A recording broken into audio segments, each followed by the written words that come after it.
අයිබෝන් දරුවනේ, welcome to the biggest live class, live school in Sri Lanka. ශ්‍රී ලංකාවේ විශාලතම සජීවී පන්තිය සජීවී පාසලට පිළිගන්නවා. You know, this is the program that targets the students, those who are facing the examination this year. මේ වසරේ උසස් පෙළ විභාගයට පෙනී සිටින දරුවන් ඉලක්ක කරගෙන DP education ආයතන මගින් ඔබ වෙනුවෙන්ම සදලා තියෙන සජීවී පාසල. So for all the students, what I mean, all the students, those who are facing science, maths, commerce, technical subjects, arts subject, whatever it is, for everybody, මේ සියලුම විෂයන් විද්‍යා, කලා, වාණිජ සියලුම විෂයන් හදාරන දරුවන්ට සියලුම විෂයන් සම්පූර්ණම රිවිෂන් එකක් සමග නැවත මතක් කිරීමත් සමග discussing the past question papers. පසුගිය විභාග ප්‍රශ්න පත්‍ර සාකච්ඡාව මගින් ඔබව ශක්තිමත් කරන්න, විභාගයට සාර්ථකව මුහුණ දෙන්න තමයි මේ වැඩසටහන දියත් කරලා තියෙන්නේ.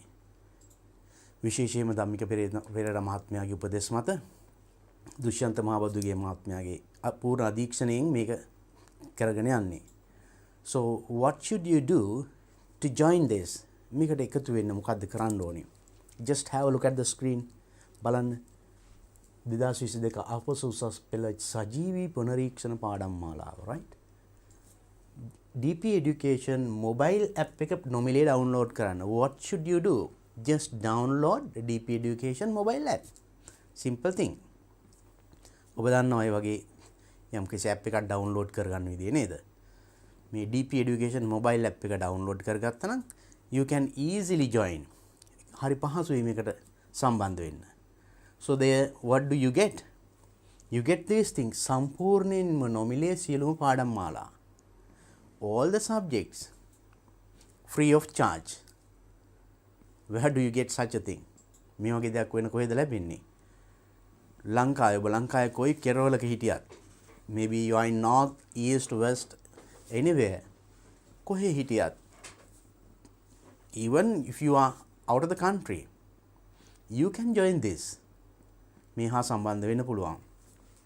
There you get පුනරීක්ෂණ විභාග ප්‍රශ්න පත්‍ර සියලුම විෂයන් සඳහා. For all the subjects you get a revision papers, past papers, right? And so not only just answering the question, පසුගිය විභාග ප්‍රශ්නයක ප්‍රශ්න පත්‍රයක ප්‍රශ්නයක් අරගෙන උත්තරේ කියනවා විතරක් නෙමෙයි. There we discuss what the background knowledge that you need to answer those questions. ඔබට මේ ප්‍රශ්නයට මුහුණ දෙන්න, ප්‍රශ්නයට උත්තර ලියන්න අවශ්‍ය තිබිය යුතු දැනුම පිළිබඳ ඒ අවට පරිසරය අපි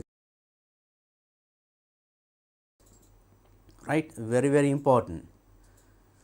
And also සජීවී පාඩම් ඉගෙනීම ගණිතය, විද්‍යාව, ඉංග්‍රීසි, everything, right? Maths, science, English, for everything, live classes. You can join, you can forward your questions. Very nice. And also දිවයිනේ ප්‍රවීණම ගුරු මඩුල්ල සියලුම විෂයන් ඉගෙනීම සඳහා. For all the subjects, the best teachers in Sri Lanka, those who have actually done something in Sri Lanka. ශ්‍රී ලංකාවේ උසස් පෙළ දරුවන්ට මඟ පෙන්වලා හොඳ නමක් උපයාගත් දක්ෂ ගුරු මඩුල්ලක් මෙහෙවන්නේ. So then you have the chance of getting advice from them wherever you are in Sri Lanka.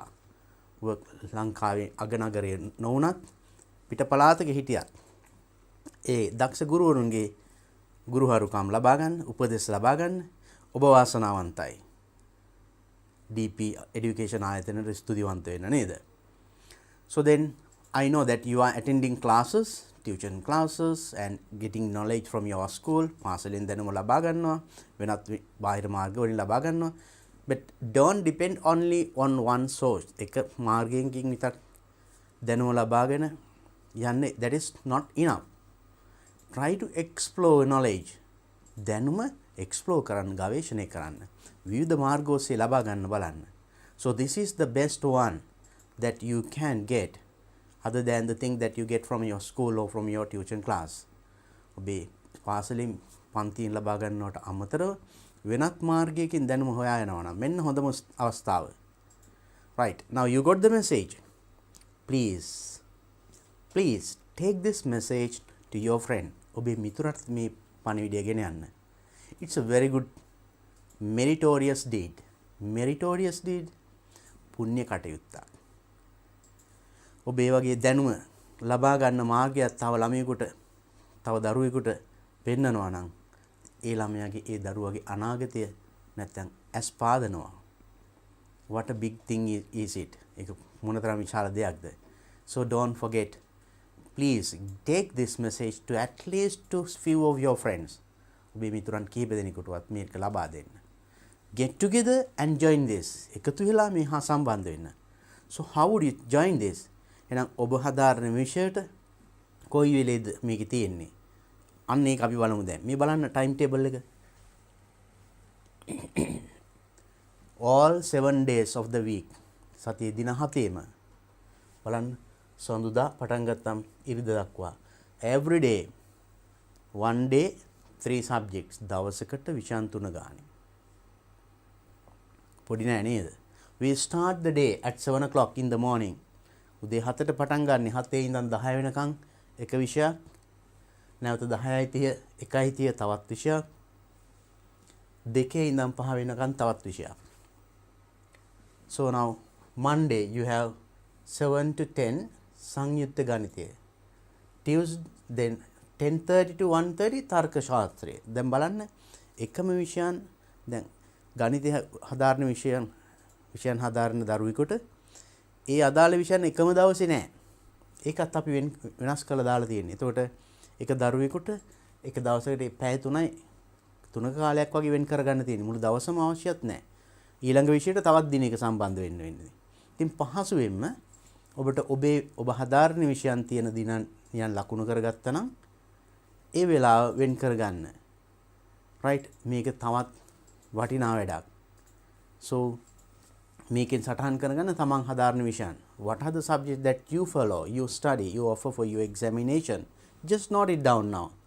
right, and අඟහරුවාද බෞද්ධ ශිෂ්ටාචාරය, sannivedana හා මාධ්‍ය අධ්‍යයනය, ව්‍යාපාර අධ්‍යයනය, different subjects. and බදාදා ගිණුම්කරණය, සිංහල, තාක්ෂණ වේදය සඳහා විද්‍යාව.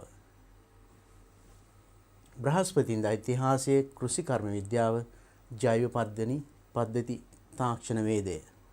So you see different subjects. So your subjects only one day one subject.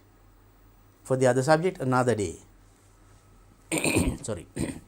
සිකුරාදා දේශපාලන විද්‍යාව, භූගෝල විද්‍යාව, ඉංජිනේරු, තාක්ෂණ වේදය. and සෙනසුරාදා තොරතුරු හා sannivedana තාක්ෂණය, භෞතික විද්‍යාව, ආර්ථික විද්‍යාව. and Sunday today අද දවස රසායන විද්‍යාව. This morning you had a wonderful lesson. අද උදේ හොඳ පාඩමකට සම්බන්ධ වෙන විද්‍යා විෂයන් හදාරන දරුවන්. Today Sunday at 10:30 all the students ඉරිදා 10 මාට මේ සියලුම විෂයන් හදාරන දරුවන්ට එකට ඉන්න පුළුවන් වෙලාවක්. 10:30 general English, because it is the subject, that paper. විද්‍යාව, ගණිතය, කෘෂි කර්මය or art, whatever it is, whatever the subject that you, everybody will have to face this paper. මේ උසස් පෙළ general English paper එකට ඔබ හැම දිනකටම මුහුණ දෙන්න වෙනවා. එහෙනම් හැම දිනම එකතු වෙන හොඳම වෙලාව තමයි ඉරිදා 10:00.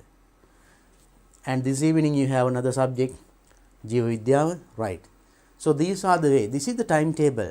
Just note it down.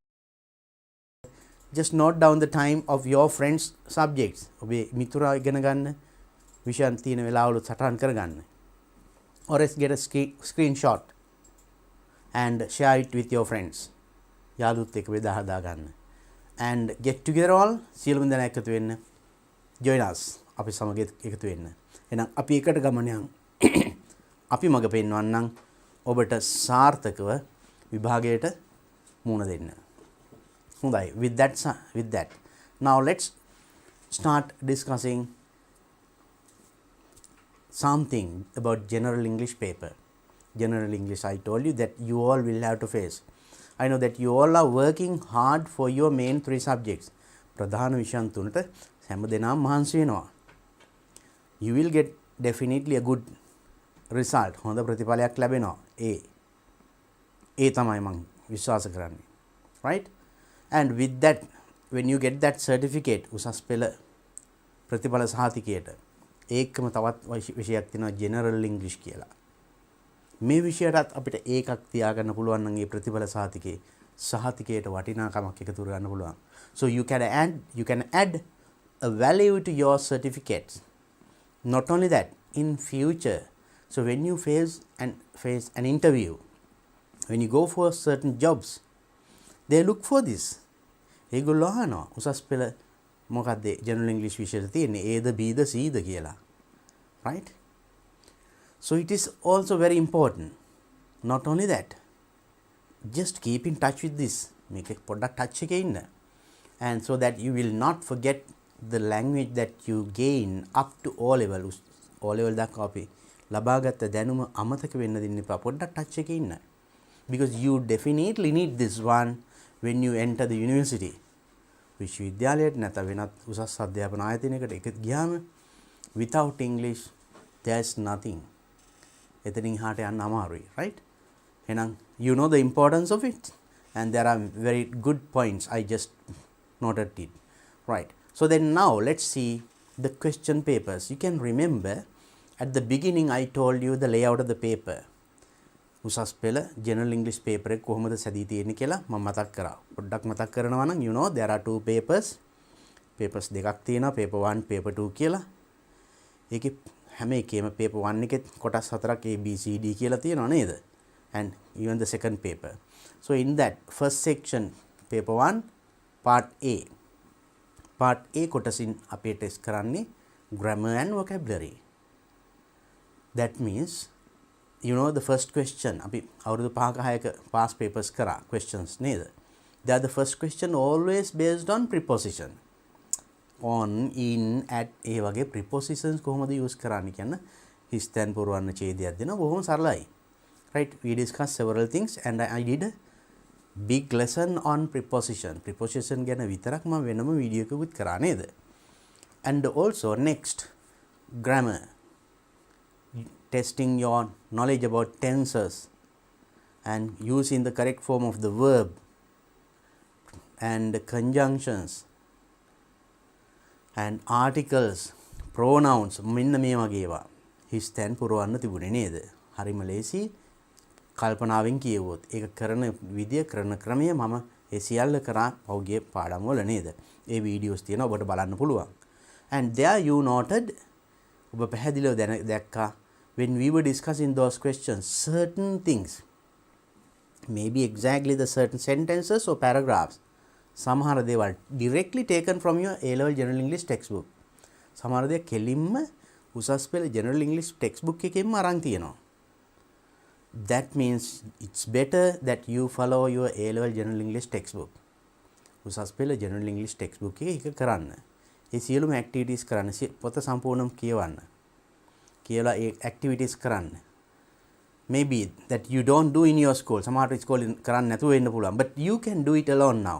ඔබට ඒ සියල්ල තනියම කරන්න පුළුවන්. All those things I have done in this DP education A-level general English. මම මේ සියලුම පාඩම් ඔබට පහසුවෙන්ම තේරුම් ගන්න පුළුවන් විදිහට ඒ activities කොහොමද කරන්නේ? ඒ අදාළ grammar ඒකට සීමා නොවි ඊට අමතරව ගොඩාක් සාකච්ඡා කරලා විවිධාංශي සියලුම දේවල් ගොඩක් පැහැදිලි කරලා තිනවා. You can follow it alone. තනියම මේක කරන්න පුළුවන් ඔබට ඒ වීඩියෝස් ටික නරඹලා. Just go to DP Education A-level General English. එහෙනම් ඒක අනිවාර්යයෙන් කරන්න ඕනේ if you want to face this examination මේ විභාගයට සාර්ථකව මුහුණ දෙන්න නම්. Because there I discuss the full syllabus as well as this textbook and some other knowledge that you need. ඔබට අවශ්‍ය කරන අනිකුත් දැනුමත් මම ඒ තුලින් දීලා තිනවා. එහෙනම් අපි පේපර් එකේ අපි අඳුරගත්ත එහෙනම් ඒ කොටසේ ඒ වගේ grammar knowledge, grammar vocabulary, prefixes, suffixes දාලා වචන වෙන් කරනකොට ඒවා word class එක වෙනස් වෙනවා. අන්න ඒවා තමයි ටෙස්ට් කරේ. Then when you go to the question number 5, 6 or when you enter part B, B කොටසට ඇතුල් වෙනකොට. ටෙස්ට් කරේ reading. First grammar and vocabulary, then reading. Reading testing, there are different ways. At the beginning, මුලදී test කරේ එතකොට වාක්‍යයක් දෙනවා. And it is not a simple sentence, it's a complex sentence. සරල වාක්‍යයක් නෙමෙයි, සංකීර්ණ වාක්‍යයක්. You know, we learnt about simple sentences, complex sentences, compound sentences. ගොඩක් අපි ඉගෙන ගත්තා නේද? මේ ඔක්ගෙන මම වෙනම වීඩියෝ එකක් කරනවා. So එහෙම දිග වාක්‍යයක් දීලා ඒ වාක්‍ය තේරුම් ගන්න පුළුවන්ද? එහෙනම් ඒකේ අදහසම කියවෙන තවත් වාක්‍යයක් දෙනවා, තව වාක්‍ය තුනක් ඇතුලේ. එක්කම හතරක්. ඒකෙන් අර අදහසම කියන වාක්‍ය තෝරන්න තියෙන්නේ. select and underline. අපි මේ වගේ ප්‍රශ්න කීපයක් කරා නේද? අපි තවත් ඉදිරියේදී කරමු. Next, you are given a news item to test reading. යමක් කියවලා අවබෝධ කරගන්න පුළුවන්ද බලන්න. අපි දැක්ක 2021 2020 ඒ අවුරුදු දෙකේම 2019 ඒ අවුරුදු දෙක තුනේම එකම දේ. news items පුවත්පත් වලින් අරගෙන ඒ කියන්නේ දැන් 2021 පත්තරෙම ගත්ත කොටස් කීපයක් අරගෙන ඒ ටික දීලා ඒකෙන් පොඩි ප්‍රශ්න ටිකක් අහලා තියෙන්නේ. 2020 19ත් එහෙමයි. එහෙනම් 2022 2022ත් එහෙම වෙන්න පුළුවන් නේද? So that means you better read newspapers, පුවත්පත් කියවන්න, English papers, and make it a habit. It's good. There you get lot of things. පත්තරයක් කියවුවම අපිට ලැබෙනවා ගොඩක් දේවල්. ඒ කියන්නේ now you know in this paper you have to write essays. රචනා ලියන්න එහෙම එනවා. ඒවා එන්නේ ගොඩක් වෙලාවට එදිනෙදා current topics. රටේ සිදුවෙන, රටේ බහුලව කතා කරන ඒ වගේ මාතෘකා ආශ්‍රයෙන්ම එන්නේ. එහෙනම් in newspaper also you can read lot of articles based on those things. ඒ හා සම්බන්ධ ඕනතරම් articles newspaper එකේ කියනවා. So then when you read newspaper you get the required vocabulary to write for such questions. ඒ වගේ ප්‍රශ්නයකට ඒ වගේ රචනයක් ලියන්න අවශ්‍ය වචන ඒකින් අපිට ගන්න පුළුවන්. And we can get points, facts, කරුණු සියල්ල මතක් වෙනවා. රචනාව. Now when you face the examination, so doing or answering a question of that type is not a challenge for you. එතකොට ඒ වගේ ප්‍රශ්නයකට උත්තර ලියන්න ඔබට ඒක අභියෝගයක් වෙන්නේ නැහැ. එතකොට ඔබ මහන්සි වෙලා නෙමෙයි විනෝදයෙන් විභාගයට සූදානම් වෙනවා. පත්‍රය කියවන එක හැබිට් එකක් කරගත්තාම අන්න බලන්න. ඔබ නොදැනුවත්වම ඔබට අවශ්‍ය දැනුම ඇවිල්ලා. විභාග වෙනුවෙන් පාඩම් කරනවා නෙමෙයි. So that's an easy way that I am telling, right? So please do that. There, now you got some paragraphs and advertisements, posters, right? ඒ වගේ දීලා පොඩි ප්‍රශ්න ටිකක් අහුවේ. Then up to that point we discuss. අපි ඒ දක්වා අපි දැන් ගිය සතියේ සාකච්ඡා කරා. අපි බලමු දැන් එහෙනම් එතනින් ඉස්සරහට. Now look at this one. Then 2017 2018 වෙනකම් අපි සාකච්ඡා කරන්නේ. Now this is the 7th question of 2017 2017 7 වෙනි ප්‍රශ්නයට මෙන්න මේක ඇවිල්ලා තියෙනවා. මොකද්ද බලමු අපි ඒක. Combine the following pairs of sentences using a suitable conjunction from those given in brackets.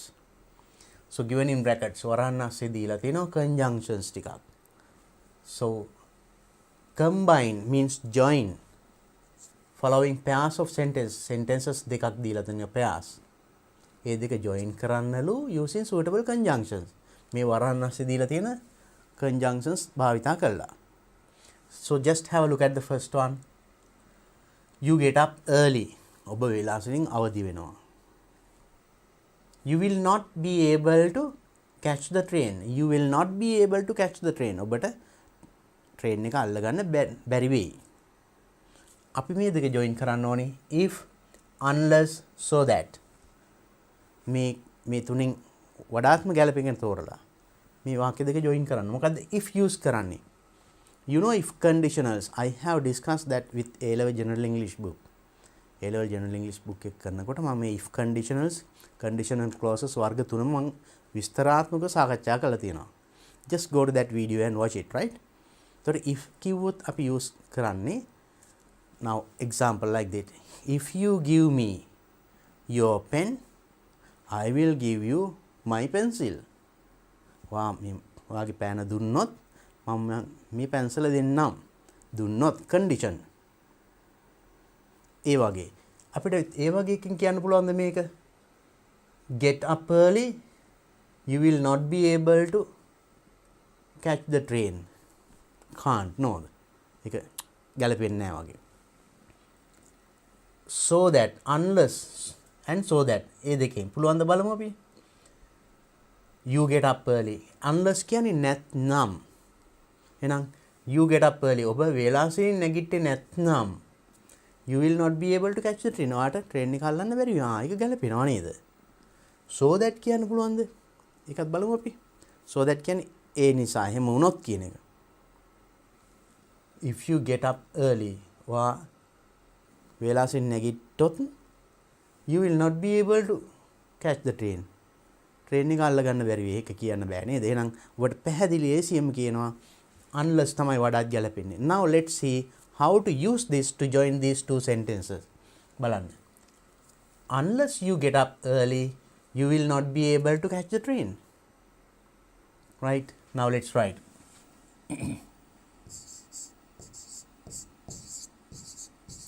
Unless you get up early.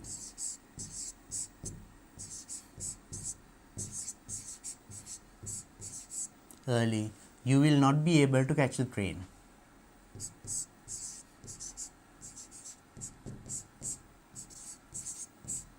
Not be able to catch the train. Catch the train.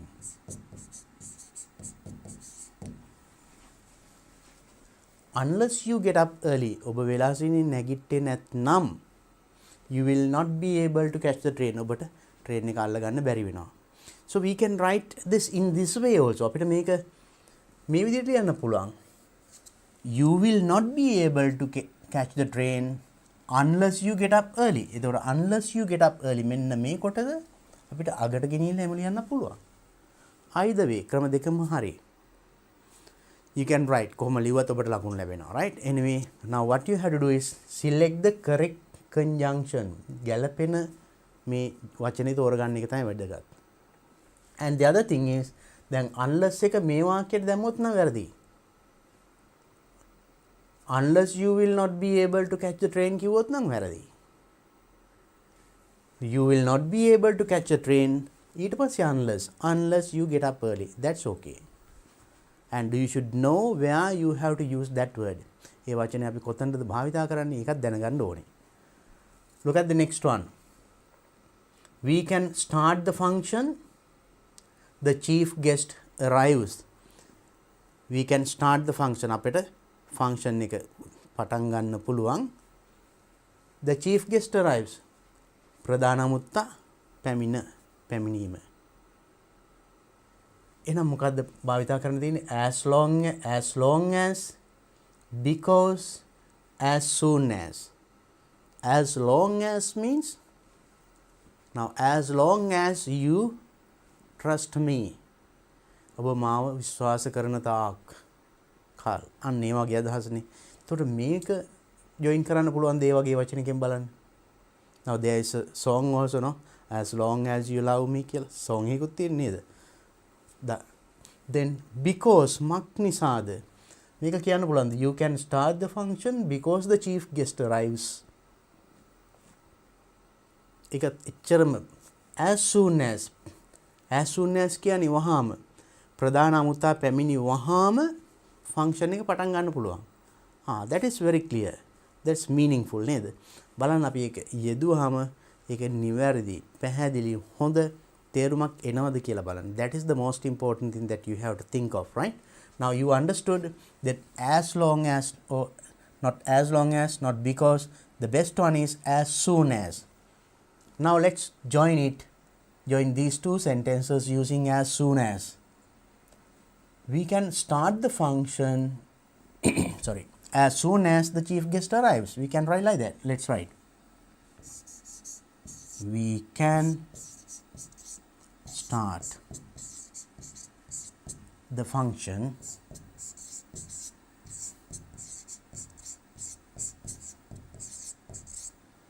as soon as the chief guest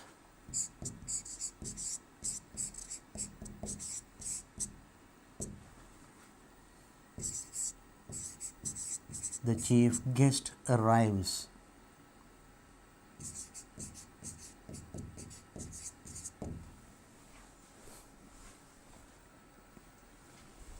We can start the function as soon as the chief guest arrives, or else as soon as the chief guest arrives we can start the function. ඒක අනිත් පැත්ත හරවලා ලියන්න පුළුවන්. That is also all right. කියන්නේ as soon as එක මුලට යන as soon as the chief guest arrives, chief guest පැමිණි වහාම we can start the function. අපිට function එක පටන් ගන්න පුළුවන්. Right. It's very clear, isn't it? Now let's go to the next one. Sorry. Raja was rude to the teacher. You know rude කියන්නේ නපුරුයි. Teacher නපුරුණා. The teacher did not punish him. Teacher දඬුවම් කරේ නෑ. නේද? බලන්න කරුණාවන්ත teachers are kind. So then ඒ කියන්නේ අපිට මේක join කරන්න තියෙන වචන මොනවද? Although කියන්නේ උනත් නැත්නම් උනත්. එකෙන් පුළුවන් ද බලමු. Raja was rude to the teacher. Teacher රාජා නපුරු උනත් teacher දඬුවම් කරේ නෑ. Meaningful නේද? අර්ථවත් කිය. බලමු ඊළඟ දෙක before කියන්නේ පෙර. Before Raja was rude to the teacher කියන්න බෑ නේද? ගැලපෙන්නේ නැහැ. අපි කියනකොටම තේරෙනවා. While කියන්නේ අතරේ. ඒ කියන්නේ යම් කිසි ක්‍රියාවන් දෙකක් එකට වෙනකොට අපි මෙහෙම කියනවා. While watching the TV I had my dinner. TV බලන අතරේ මම මගේ රාත්‍රී කෑම කෑවා. ඒතර ක්‍රියාවන් දෙකක් යමක් වෙන අතරේ කියනවා වගේ. So then you know it is very clear. Then the best word is although. Although කියන වචනේ තමයි අපිට එනම් මේක join කරන්න තියෙන හොඳම වචනය. ඒක අපි කොතනද use කරන්නේ? මේමයි. Although Raja was rude to the teacher did not punish him. බලන්න කොච්චර ලේසිද කියලා නේද? Only thing is that you have to look carefully and select the suitable conjunction. ගැලපෙන conjunction එක තෝරා ගැනීම තමයි කරන්න ඕනේ. එහෙනම් මේ පිළිබඳ හැම වචනයක් පිළිබඳ අවබෝධයක් තියෙන්න ඕන, right? That's what I am telling the use of each and every word. ඒතර අනිත් ඒවාත් පාවිච්චි වෙන විදිය කියන්නේ ඒකයි. මොකද මේ අවුරුද්දේ 2017 මේ වචනය ආවට maybe in 2022 2022 සමහරට while කියන වචනේ එන්න පුළුවන්. To join the sentence, right? So then you should know how to use it. ඒක පාවිච්චි කරන්නේ කොහොමද කියලා දැනගන්න ඕනේ. That's what I am telling, right? So then listen and take it to your mind. Now let's write this. Although Raja was rude to the teacher,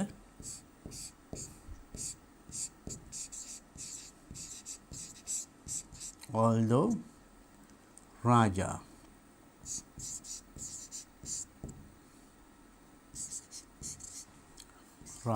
was rude to the teacher,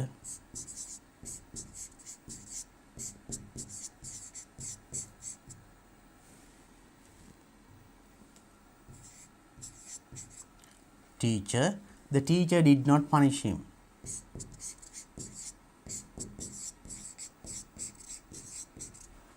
Did not punish him.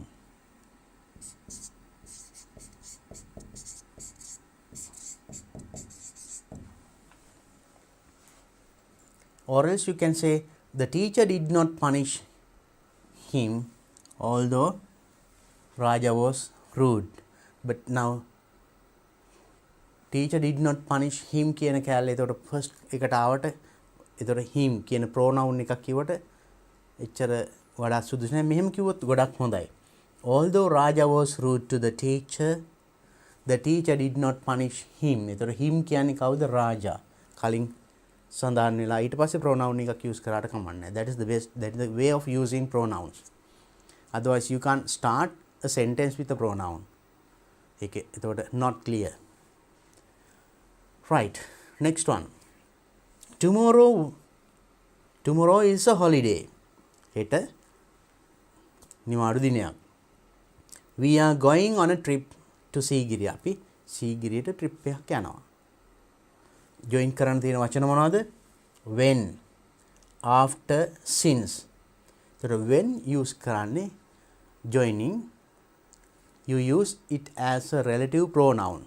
මම relative pronoun ගැන වෙනම සාකච්ඡා කරා කලින් video එකකදී නේද? I hope that you watched it.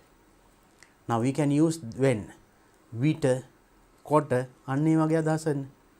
When you smile, you are like your father. වා hina වෙනකොට තාත්තා වගේ.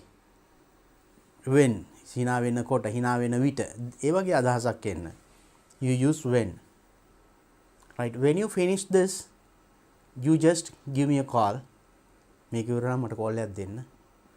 When. So that is one way. එතකොට මෙතන පුළුවන් ද tomorrow is a holiday. When tomorrow is a holiday. ගැලපෙන්නේ නැහැ නේද? So අපිට බලන්න when you use it අන්න අතනත් මම use කරා. ඔබ ඒක පාවිච්චි කරන විට you feel it that it is not matching.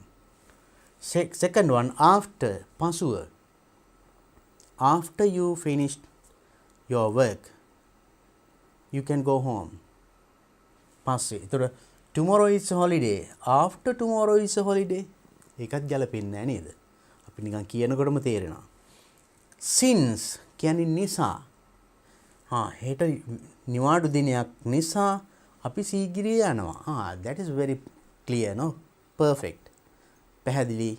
It's a good sentence. Then we can write it using since. We can join these two ideas.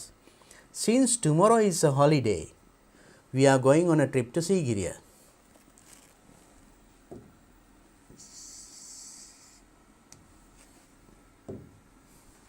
Then let's write it. See, using since. Since tomorrow is a holiday,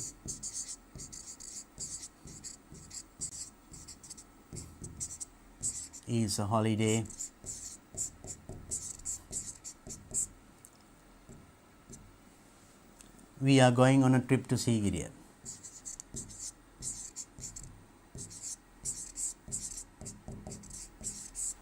Going on a trip to Sigiriya.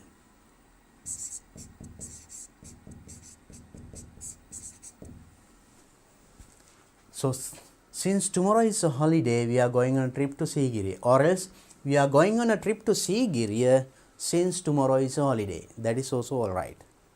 අපි සීගිරිය යනවා හෙට නිවාඩු දිනයක් නිසා. අපි trip එකක් යනවා සීගිරියට හෙට නිවාඩු දිනයක් නිසා කියන තමයි since. Okay. Next one. You will succeed in this venture. You are willing to work with commitment. You are willing to work with commitment. ඔබ කැපකිරීමෙන් වැඩ කරන්න කැමති නම් will කියන්නේ කැමැත්ත. commit කරනවා කියන්නේ යමක් කැප කරනවා. කැපවීමෙන් වැඩ කරනවා. කැපවීමෙන් වැඩ කරන්න කැමති නම් you will succeed in this venture. මේ කාර්යය ඔබ සාර්ථක වෙනවා.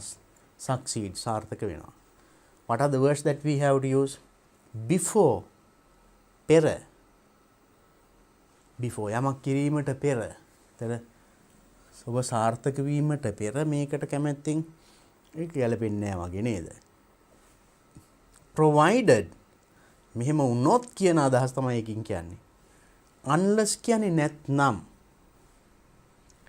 ඔබ සාර්ථක වුණේ නැත්නම් ඔබ කැමැත්තෙන් වැඩ කරන්න ඒකත් ගැලපෙන්නේ නැහැ. The best word is actually provided.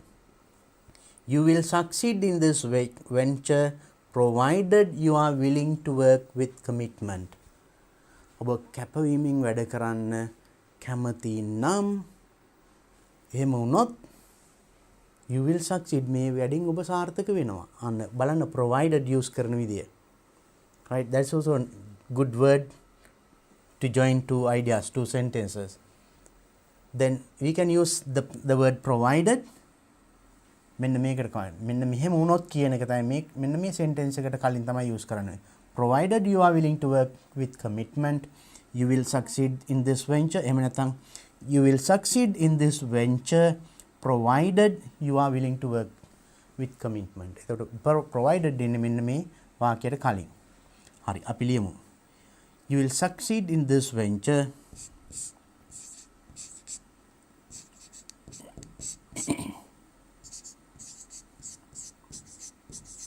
succeed in this venture provided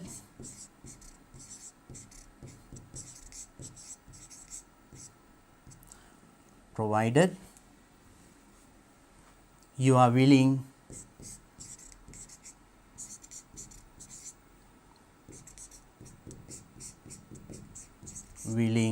to work with commitment, to work with commitment.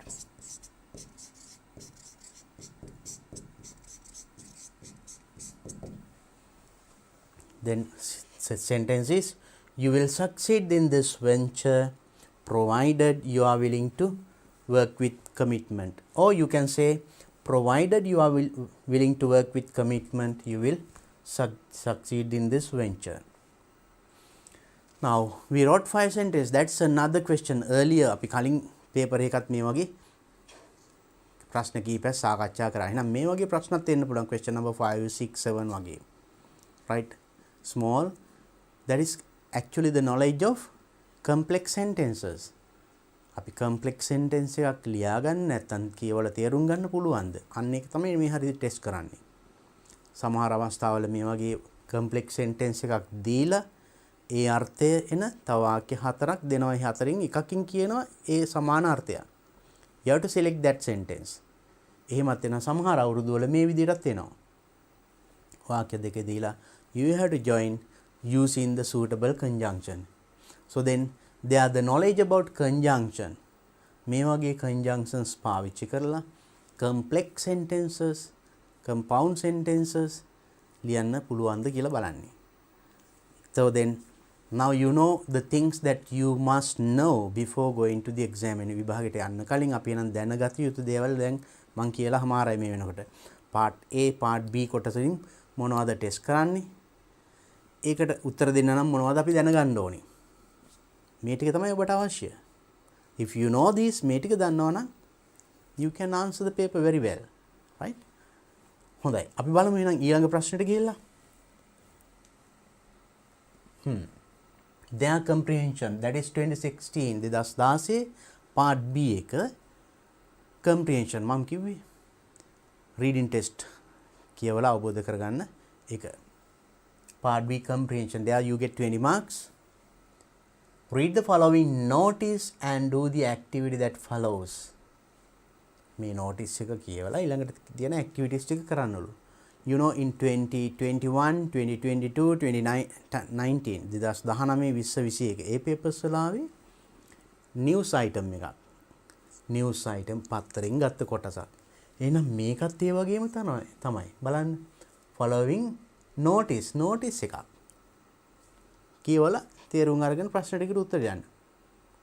notice එන්න පුළුවන්, posters, paragraphs, articles ඒවා තමයි එන්නේ. තව poems එමත් එනවා අපි ඉස්සරහදී කතා කරනවා, right? Now then, so when you get a question like this, I told you, if you can read the questions first. ප්‍රශ්න ටික ඉස්සෙල්ලා කියවලා ඊට පස්සේ මේක කියවනවා නම් ලියසීම උත්තර ටික හොයාගන්න පුළුවන්. So you can practice in that way. ඒක කරන්න විභාගෙදී. කලින් practice කරන්නේ වගේ. Because now before reading this මේක කියවන්න ඉස්සෙල්ලා මේකෙන් අපින් අහන්නේ මොනවද කියන එක පොඩ්ඩක් ඔළුවේ. now when you read questions ප්‍රශ්න කියවුවම පොඩ්ඩක් ඒක ඔළුවේ රැඳෙනවා නේ. එහෙනම් ඒ කොටස් කියවගෙන යනකොට ඉබේම අහු වෙනවා. just try and see. පොඩ්ඩක් ඒක උත්සාහ කරලා බලන්න. හොඳයි. කෙසේ වෙතත් I'll help you to understand this notice. මේ notice එක අවබෝධ කරගන්න මම ඉස්සෙල්ලා උදව් කරන්නම්. It says පතහ පොකුණ මහාවිද්‍යාලය මානෙල්විල. On the top. Notice. පතහ පොකුණ මහාවිද්‍යාලය is planning to hold its annual colors awarding ceremony on Friday, December 12th from 4 p.m. to 6 p.m. at Manilwila Pradeshiya Sabha Auditorium under the patronage of Honorable Minister of Sports, full stop. Could you understand the sentence? වාක්‍ය තේරුණානේ මොකද්ද? පතහපොකුණ මහාවිද්‍යාලය, you know it, it's a name of a school, is planning, you know, planning සැලසුම් කරගෙන යනවා to hold its annual colors awarding වාර්ෂික වර්ණ ප්‍රදානෝත්සවය පවත්වන්න යනවා ceremony on Friday, December, that's the date and time. දිනේ වෙලාව ටික පුළුවන් නේද? මානිල්විල ප්‍රාදේශීය සභා auditorium. You know auditorium. Now in a school you have, in some schools you have auditorium and in other schools you have a main hall. ඒ වගේ ස්ථානකනේ මේ වගේ function එකක් තියන්නේ. That is the place where you are going to have it under the patronage of Honorable Minister of Sports. You know it. Minister of ක්‍රීඩා අමාත්‍යවරයාගේ patronage අනුශාසකත්වයේ යටතේ. Then this ceremony is considered a very special event in the calendar of our school, and it is held in order to recognize excellence in sports. Then this function, මේ උත්සවය considered a very special event. සලකනවා special විශේෂ event එකක් විදියට in calendar of our school, අපේ පාසලේ calendar. And it is held in order to what is in order to පිණිස මොකක් පිණිසද? Recognize excellence in sports. ක්‍රීඩාවේ විශිෂ්ටත්වය recognize කිරීම පිණිස. The school invites volunteer past students to participate in the following activities of the event. The school invites පාසල ආරාධනා කරනවා කාටද? volunteer past students. You know volunteers coming voluntarily, ස්වේච්ඡාවෙන් ඉදිරිපත් වන all boys ලාට, past students ලාට to participate in මේ හා සහභාගී වන්න the following activities of the event. මෙන්න මේ activities සමග. What are the activities? There the task is there, time and date. Task: rehearsal of the awarding ceremony. Time 1 p.m. to 4 p.m. That is 10th December, right? December 10th. Then meeting to discuss organization. 2 p.m. to 3:30 p.m. December 11th. Assist teachers, help teachers. 1:30 to 6 p.m. That is 12th December. Sorry. Then welcome guests. Welcome පිළිගැනීම. guests ලා අමුත්තන් පිළිගන්න 3:30 to 4 p.m. December 12th. Clean up the premises 6 to 7 p.m. December 12th. Cleaning up, you know it. Then those interested, that means those who like it, මේක සඳහා කැමැත්තක් දක්වන අය, should speak to the deputy principal Mr. K.M. Majid before 1st December. So that means if you like this, you have to call deputy principal. ඔබ මේකට කැමති නම් සම්බන්ධ වෙන්න මෙන්න මෙයාට කෝල් කරන්න කියලා කියන්නේ. speak. Principal පතහපොකුණ මහාවිද්‍යාලය මානිල්විල. Now you understood the notice, it's very clear.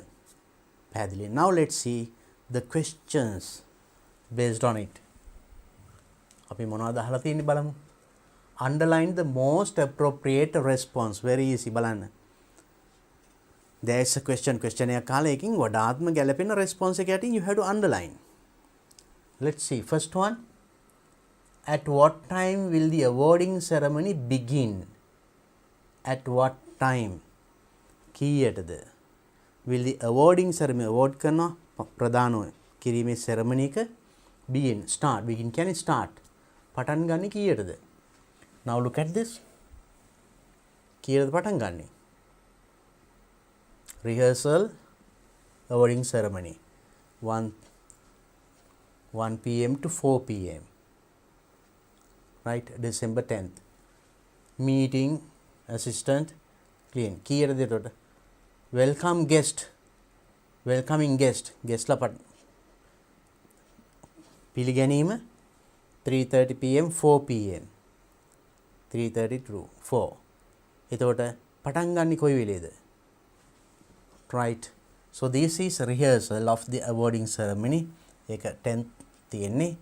ඒතර මේ උත්සවයේ තියෙන්නේ 12 වෙනිදා 20 December from 4 p.m. to 6 p.m. 4 සිට 6 දක්වා.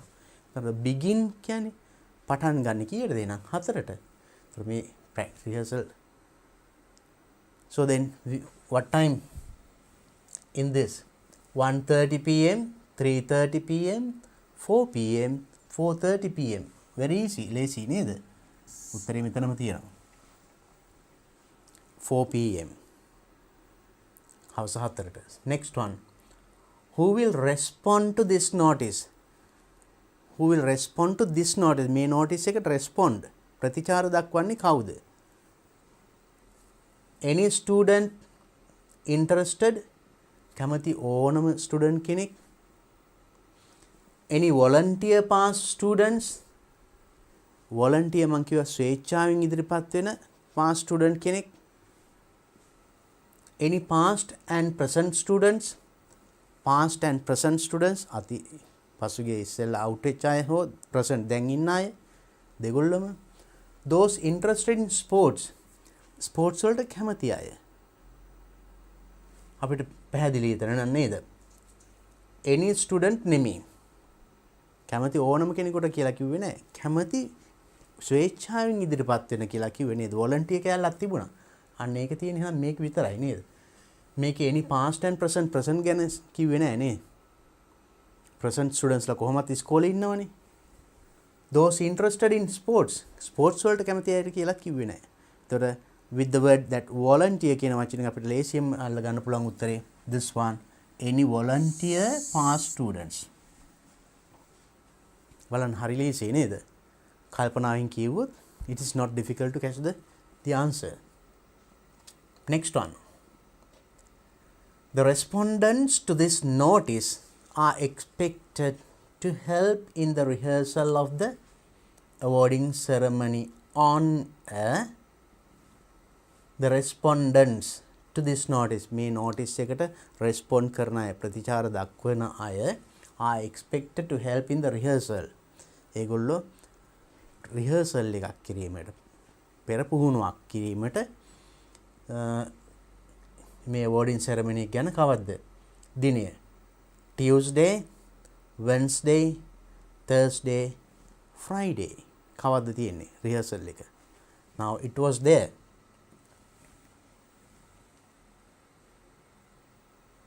Now ceremony is on Friday. ceremony එක තියෙන්නේ Friday. එහෙනම් Friday එකට කලින් වෙන්න එපා. කවද්ද? Inter should speak to the principal 6 p.m.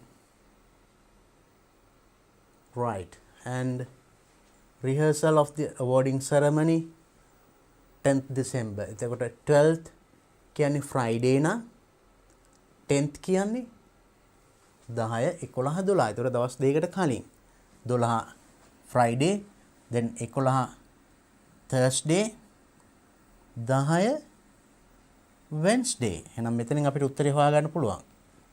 What is it? Wednesday. බලන්න අපි උත්තරේ හොයාගත්ත විදිය. They are directly not given. කෙලින්ම දීලා තිබුණාට අපි we should be able to අතන දිනේ දීලා තියෙනව නේද? පටන් ගන්න දිනේ තියෙනවා, rehearsal දීලා තියෙන දිනේ තියෙනවා. එහෙනම් අපි ඒ අනුව බැලුවහම it's very easy. Next one. According to the schedule එකට අනුව how long will there be meeting to discuss organization? To discuss organization, how long? කොච්චර කාලයක් තියේද? long කියන එකේ දිග කියන එක නෙමෙයි. කොච්චර කාලයක් තියේද මේ awarding schedule, how long will there be meeting to discuss organization discuss කරන සාකච්ඡා කරන්න කොයි තරම් කාලයක් තියෙනවද 30 minutes 90 minutes 60 minutes more than 2 hours පැය දෙකකට වැඩි කාලයක් අපි බලමු ඒ කොයිකද කියලා to discuss organization then 2 pm to 3:30 දෙකේ ඉඳන් 3:00 දක්වා. එතකොට පැය කොච්චරද? දෙකේ ඉඳන් 3 වෙනකම් පැයයි 3:00 තවත් පැය භාගයයි. එතකොට පැය 1:00යි. පැය 1:00ක් කියවෙන උත්තරේ මොකද්ද මේකේ? 30 minutes? No. 60 minutes means 1 hour. 90 minutes විනාඩි 90ක් කියන්නේ 1 hour 60 minutes ඒකට තවත් 30ක් එකතු කරන් 90යි අන්න උත්තරේ බලන්න කොච්චර ලේසිද කියලා more than 2 hours ඒක වැරදි නේද එහෙනම් answer is 90 minutes පොඩි calculation ටිකුත් තියෙනවා නේද ඒක අමාරු නෑ මං හිතන්නේ next question which of the following is true now there are 4 answers මේ හතරින් කොයිකද true සත්‍ය ඇත්ත හරි කොයික දීලා අහනවා මොනවද first one the deputy principal has written this notice මේ notice එක ලියලා තියෙන්නේ deputy principal අර notice එකේ යටින්ම තියෙන්නේ නම deputy principal ද නෑ කැමති අය deputy principal අමතන්න කියලා තියෙන්නේ නේද යටින්ම තිබුණේ කවුද we saw the notice එහෙනම් අපිට පළවෙනි උත්තරේ ගන්න බෑ Though these volunteers are expected to award prizes. Volunteers are expected to award prizes. තෑගි දෙන්න ඒගොල්ලොන්ගෙන් බලාපොරොත්තු වෙනවා. එහෙම එකක් කියුණාද? No. ඒකත් අපිට අයින් කරන්න පුළුවන්. These volunteers are expected to assist the teachers. Teachers ලට assist උදව් කරන්න volunteers ලා අවශ්‍යයි. That's true නේද? බලමු ඊළඟ එකක් කියලා. These volunteers should contact the principal directly. මේකට සම්බන්ධ වෙන්න කැමති අය කෙලින්ම principal contact කරන්න. ඒකත් වැරදි කිව්වේ correct contact the deputy principal කියලා කිව්වේ. එහෙනම් ඒකත් අයින් කරන්න පුළුවන්. Then the correct answer is the third one. These volunteers are expected to assist the teachers. Are they difficult? අමාරුද නෑ නේද? So these are the questions that you get. ඔබට ලැබෙන්නේ මේ වගේ ප්‍රශ්න. මේ අවුරුද්දෙත් එහෙම තමයි. Maybe that the paragraph or article or text or whatever it is ඔබට ලැබෙන දේ news item කියයි notice කියයි poster එකේ මොනවා තිබුණත් read carefully ප්‍රවේශමින් කියවන්න. Then answers are there itself එතනම තියෙන උත්තරේ. Then it is not difficult. Now you have an experience. Then අත්දැකීම් තියෙනවානේ. අපි බලමු තව ටිකක් කතා කරලා. Next question. ඊළඟ ප්‍රශ්නේ. That is also comprehension part B. එහෙනම් first paper එකේ දෙවෙනි කොටස part A we finished. Part B comprehension. Reading comprehension කියවලා අවබෝධ කරගන්න. ඒක තමයි මෙතනින් ටෙස්ට් කරන්නේ. බලමු මේකේ මොකද්ද තියෙන්නේ කියලා. Read the following advertisement. හා ඉස්සෙල්ලා තිබුණේ notice එකක්. දැන් ඇඩ්වර්ටයිස්මන්ට් මේව තමයි ඉන්නේ මේ වගේ මොනවා හරි ලේසි read the advertisement and do the activities that follow පල්ලෙන් තියෙන පොඩි activities එකක් edit කරන්න so I told you you better read those activities or the questions first ඒ ටික ඉස්සෙල්ලා කියවලා ඊළඟට මේක කියවුවොත් ඔබට පහසුයි හොඳයි මම මේ උනාට මම මෙතන ඔබට උදව් කරන්නම් මේක තේරුම් ගන්න so when you answer the paper you may try in that way ඔබ ඒ විදියට උත්සාහ කරන්න ඒක ලේසි now let's read this and understand recruiting volunteers for CCC line 1333 free telephone counseling service recruiting volunteers ස්වේච්ඡා සේවකයන් බඳවාගෙන රික්‍රූට් කරනවා කියන්නේ බඳවා ගැනීමක් කරනවා මෙන්න මේ CCC line CCCLINE 133 free telephone counseling service free නොමිලේ telephone counseling service එකක් counseling service උපදේශන සේවය එකක්.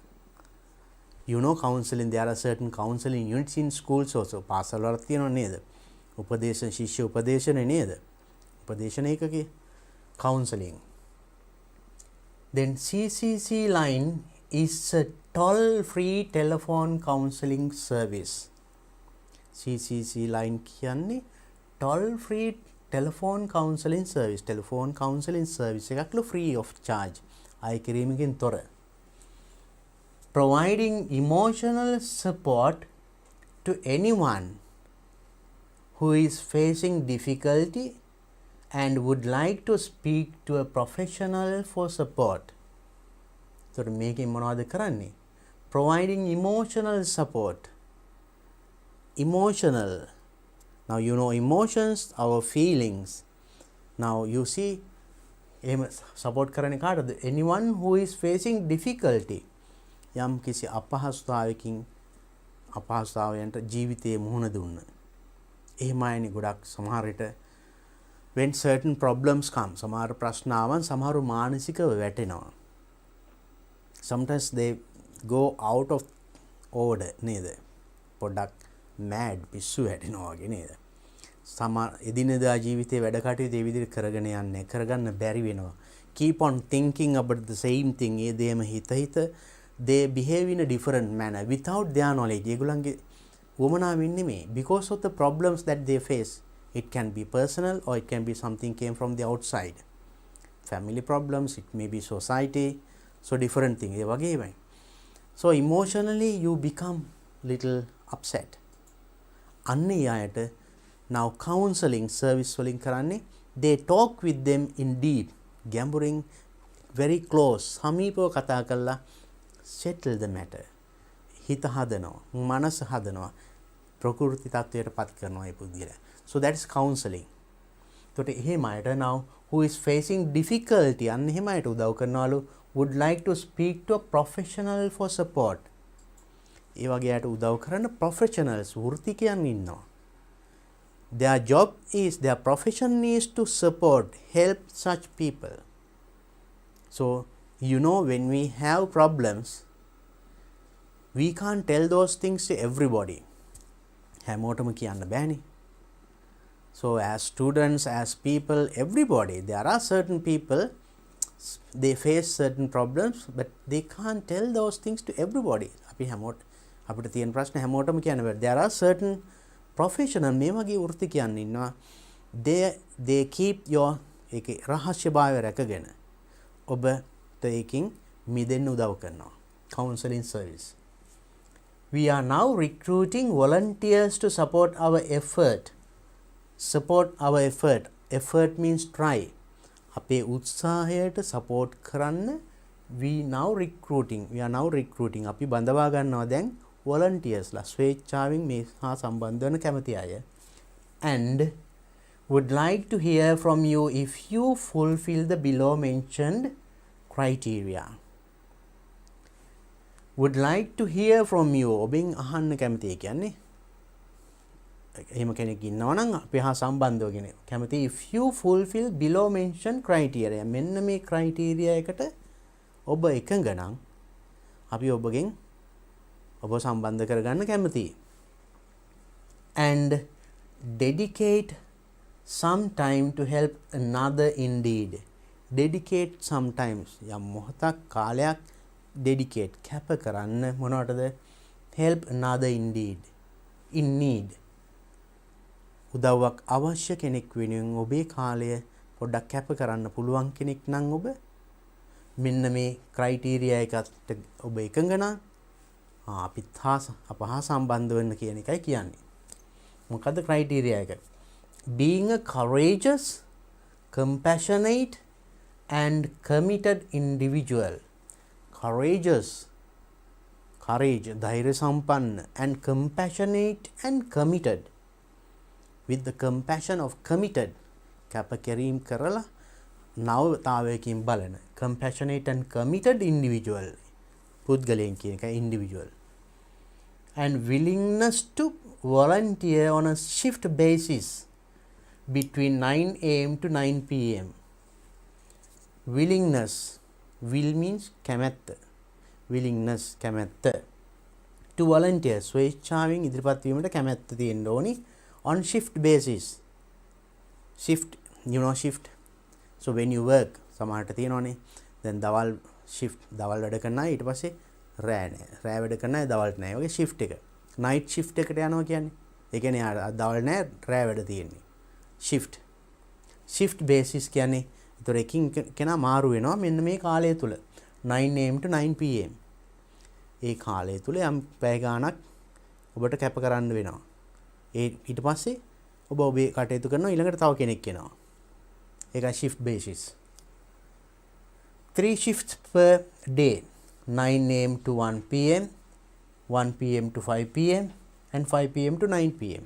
එතකොට දවසකට පැය 3ක තුනේ shift පැය 3ක් කරනවා, ඊළඟට තව කෙනෙක් පැය 3ක්, ඊළඟට තව ඒ කාලය තමයි මේ 9 to 1, 9 am to 1 pm, 5 pm, then 5 pm to 9 pm නේ. ඒ වගේ. Then open to listen to a person who needs emotional support. Opens to listen to a person. කෙනෙකුට සවන් දීමට විවෘත වෙන්න. කොහොමද who needs emotional support? Emotional supports අවශ්‍ය කෙනෙකුට. You know, when people have certain problems, if you go on talking, they don't get it.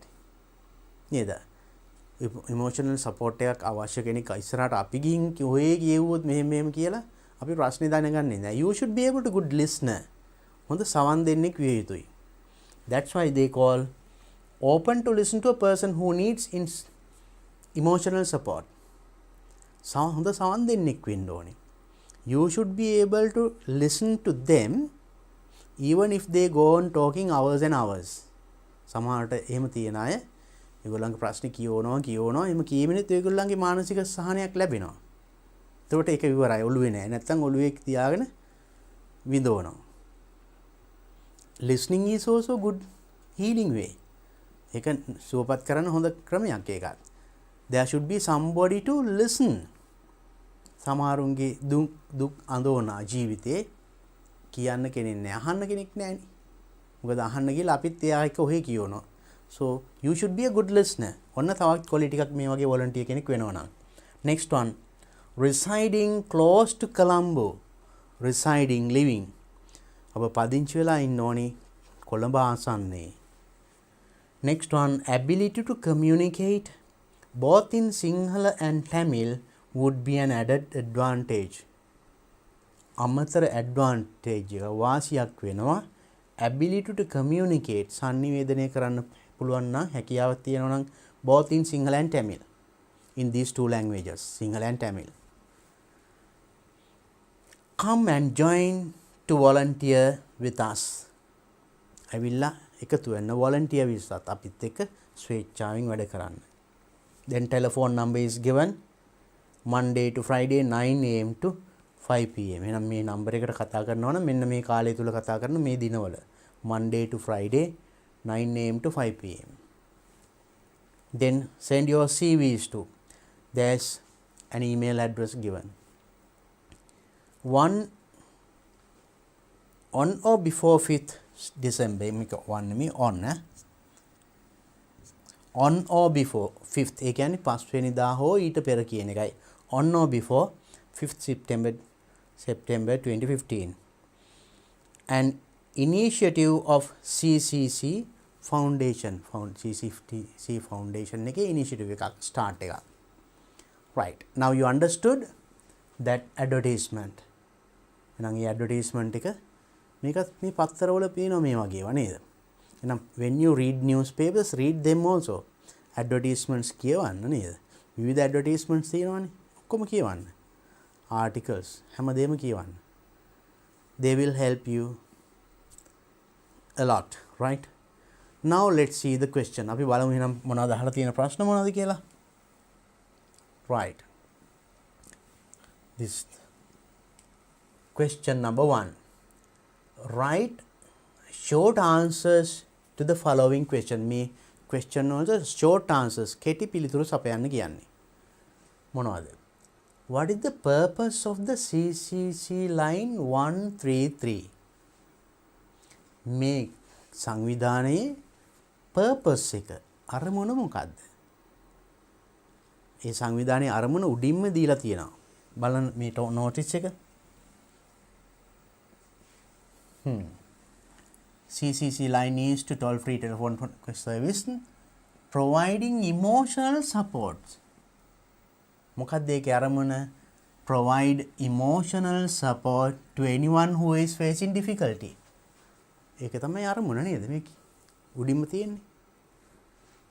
That is to provide, අපි ඒ විදිහට හදාගමු. To provide emotional support to anyone who is facing difficulty. What is the purpose of the CCC line 133? Purpose is to provide, නැත්නම් providing කිව්වොත් හරි. Providing නැත්නම් to provide emotional. Now look at this one. මේ බලන්න මෙතන තියෙන්නේ providing. අපිට එහෙම ලියන්නත් පුළුවන්. That is also correct. Or else to provide. provide කියන්නේ සපයනවා. සපයා දීමට එහෙම කියන්නත් පුළුවන්. Emotional support to anyone who is facing difficulty.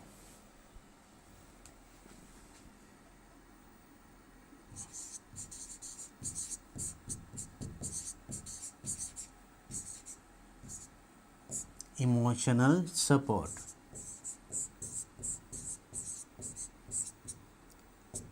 to anyone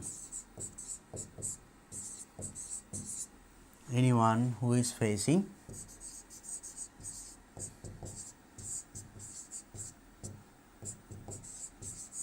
difficulty.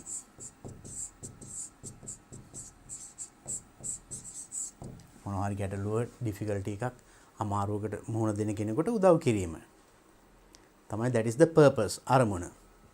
Then next one, write the name of the organization that has started the CCC line 133 service.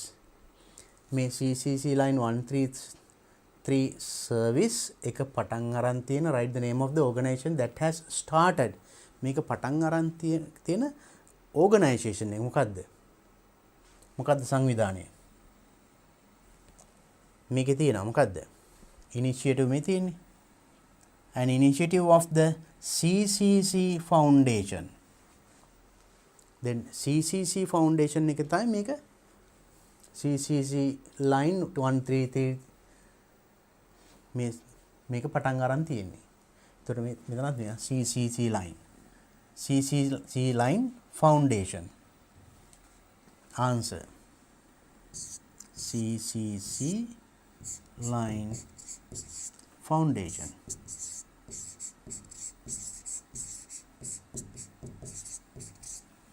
CCC නැත්නම් CCC Foundation. CCC Foundation තමයි මේක නැතත් කමන්නේ. CCC Foundation. Answer. ඒ පදනමින් තමයි මේක පටන් අරගෙන තියෙන්නේ. ඊළඟට based on the information in the passage which means the same as the given word. මේ දීලා තියෙන වචනෙට සමාන එකක් දෙන්නේ මොකෙන්ද? based on the information, තොරතුරු වලට අදාළව passage which means the same as the given word. devoted කියන්නේ කැප කරනවා. ඒකට සමාන වචනයක් මේකේ තියෙන්නේ මොකද්ද? information in the passage. devoted කියන්නේ මෙතන තිබුණා. committed මේ තියෙන්නේ. devote කරනවා කියන්නේ කැප කරනවා, commit කරනවා. counseling service මේ ටිකේ තියෙන මෙන්න මෙතන නේ. being courageous, compassionate and committed. commitment කියන්නේ කැපකිරීම. now devote කරනවා කියන්නේ ඒකත් එහෙම කැපකිරීමක්. committed.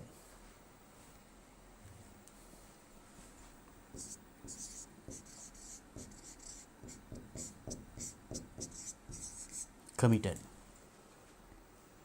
Right. Next one.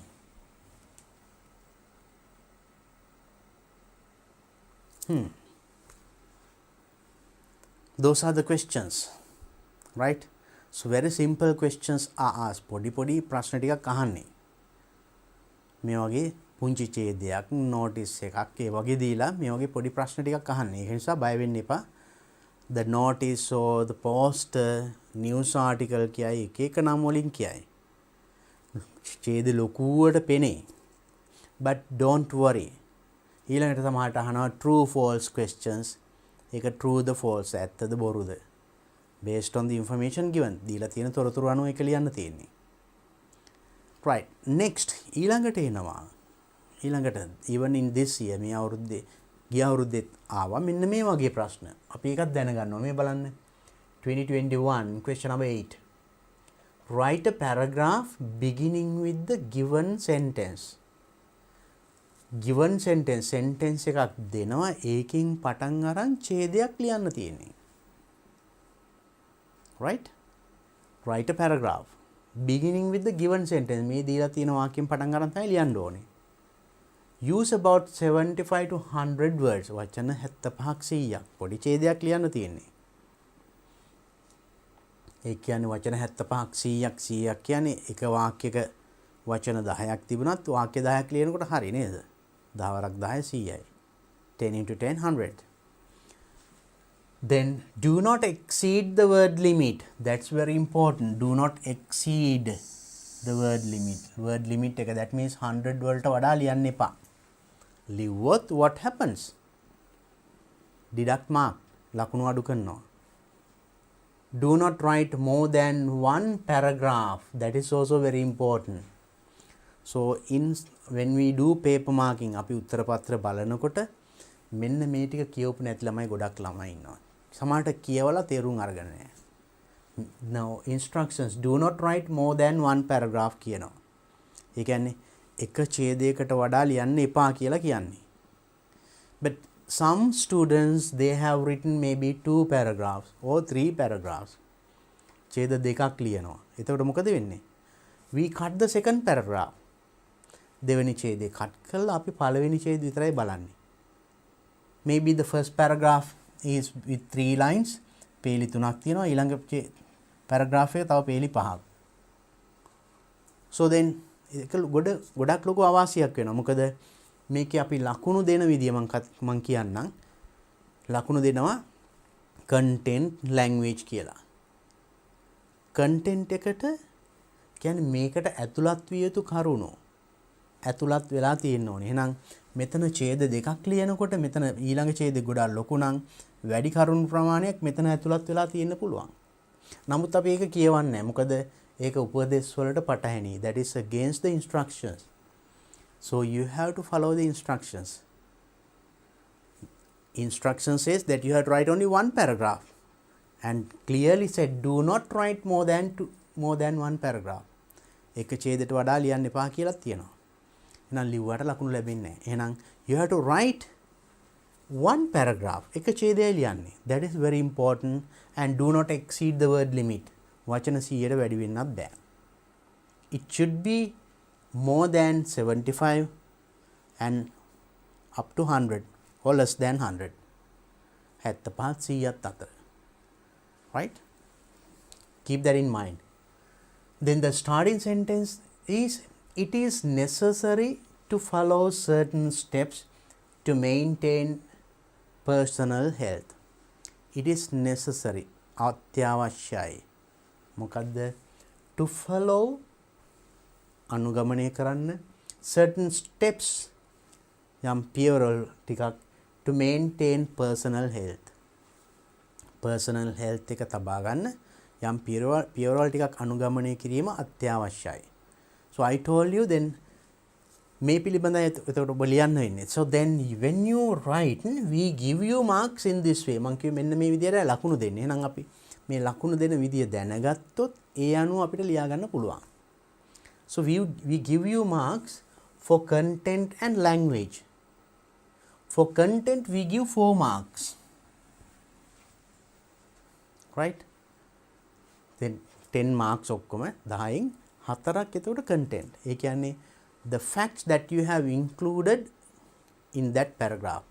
ඒ පළවෙනි sentence එකට අනුව ඇතුළත් වෙලා තියෙන කරුණු 4 marks. That means then language use 6 marks. Now let's see what is this content. Band description for content. Content කියන්නේ අපි මෙහෙමයි. Very good කියලා අපිට හැඟෙනවා නම් when we read the answer, if you feel that is very good, that means has used specific length, that means around 100 words, not more than 100. Content appropriate and interesting. Appropriate එකට අදාළයි and interesting රසවත් කියවන්න ආස හිතෙනවා. Has developed the given key sentence with sufficient supporting details. So that means when you write a paragraph ඡේදයක් ලියනකොට I'll do a separate one for that, of course. මම මේ ගැන වෙනම ආයි කතා කරන්නම් how to develop a paragraph. So you know, in a paragraph the first sentence we call it a topic sentence. First sentence පළවෙනි වාක්‍යය තමයි topic sentence එක. ඊට පස්සේ ඒකේ තියෙන ඒකෙන් කියවන දේ විස්තර කිරීම තමයි then supporting details 1 2 3 4 5 කීපයක් එන්න පුළුවන්. එතකොට ඊළඟට කියන වාක්‍ය වලින් අර පළවෙනි වාක්‍යයෙන් කියපු ටික තහවුරු කරන්න ඕනේ. That's why we call supporting details. Finally ඒ කියපු ටික නැවත summarize කරලා last sentence එක තියෙන්න ඕනේ. Then it is a complete paragraph. මම මේ වගේ උදාහරණات එක්ක පෙන්නන්නම්. ඉදිරි lesson එකකදී මම ඒක කියා දෙන්නම්. අපි දැනට බලමු questions කොහොමද එන්නේ, ඒවට ලකුණු දෙන්නේ කොහොමද. ඔන්න දැන් එහෙනම් අපි දන්නවා මෙන්න මේ විදිහට තියෙනවා. And select and organizes facts in a logical manner. The facts that you have written with the topic sentence එකෙන් කියපු දේ තහවුරු කරන්න points ලියලා තියෙනවා. They are also in a logical manner, not here and there. නිකන් ඔහේ හිතට එන විදිහ නෙවෙයි, පිළිවෙලකට තියෙනවා. So if you have written in such a manner, අන්න ඒ වගේ ලියලා තියෙනවා නම් you get full marks. That means 4 marks for content. Content වලට 4 දෙනවා කිව්වනේ. Next, moderate. මේ very good නම් තමයි අරම දෙන්නේ. Moderate means සාමාන්‍ය. ඒ කියන්නේ content fairly appropriate. තරමක් දුරට okay කියන්නේ. And interesting. ගොඩක්ම interesting නෑ තරමක්. Fairly interesting. Selects and organizes facts in a fairly logical manner. කරුණු තෝරගෙන තියෙනවා ඒවා තරමක් දුරට පැහැදිලි කරලා තියෙනවා.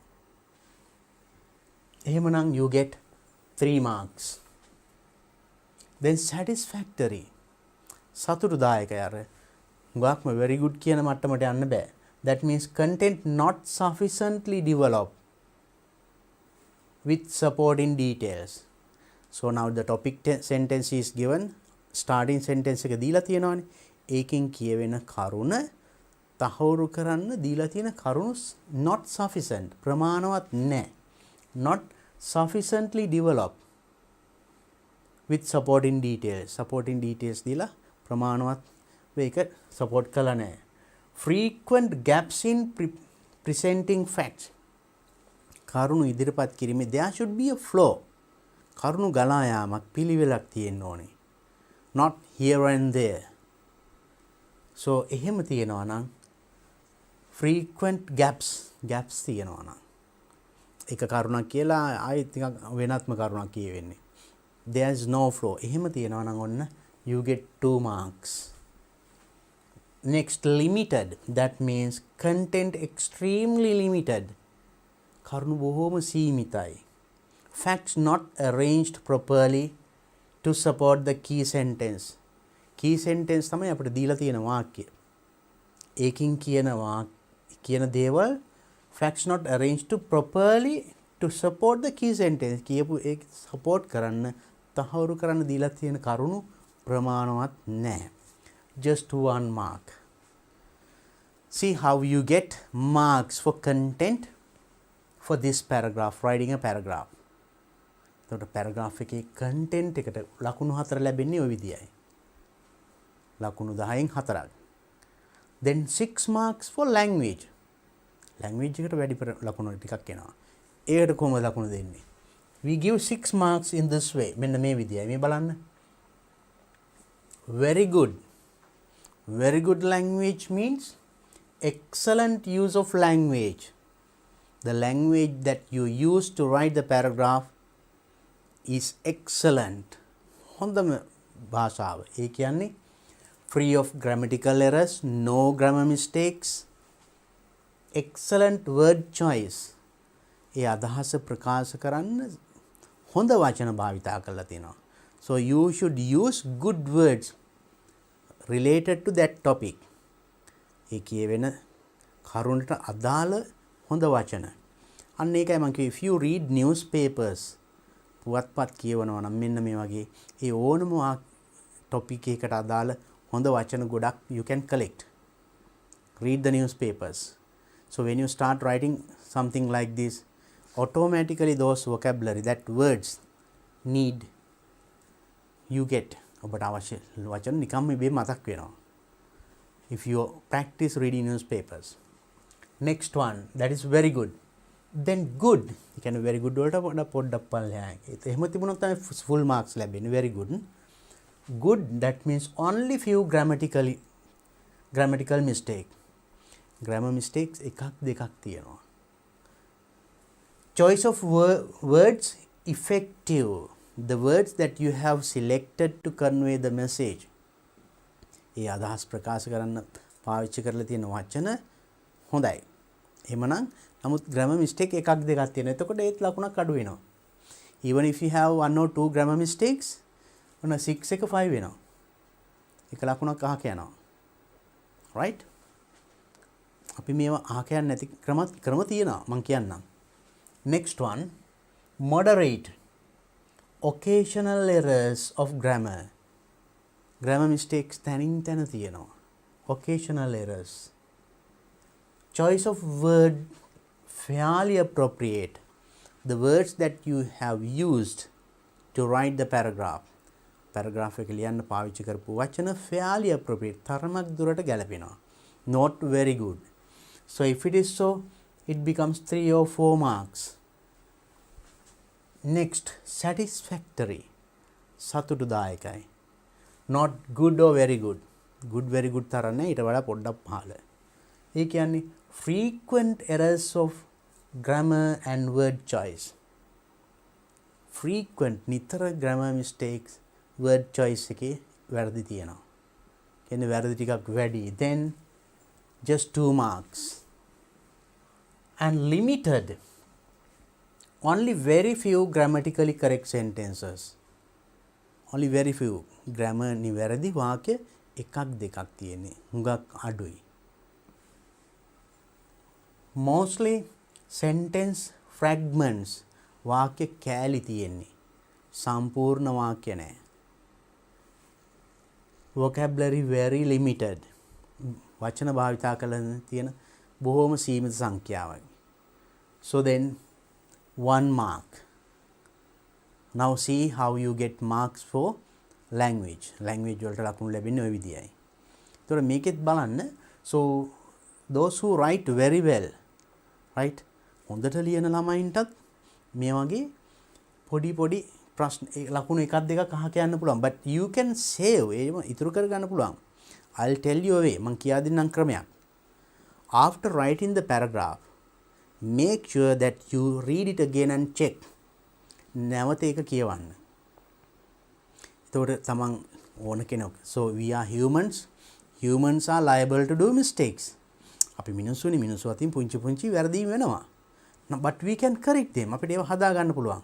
උන හදා ගන්න ක්‍රමයක් තමයි read the paragraph, read your answer. ඔබ ලියපු දේ නැවත කියවන්න.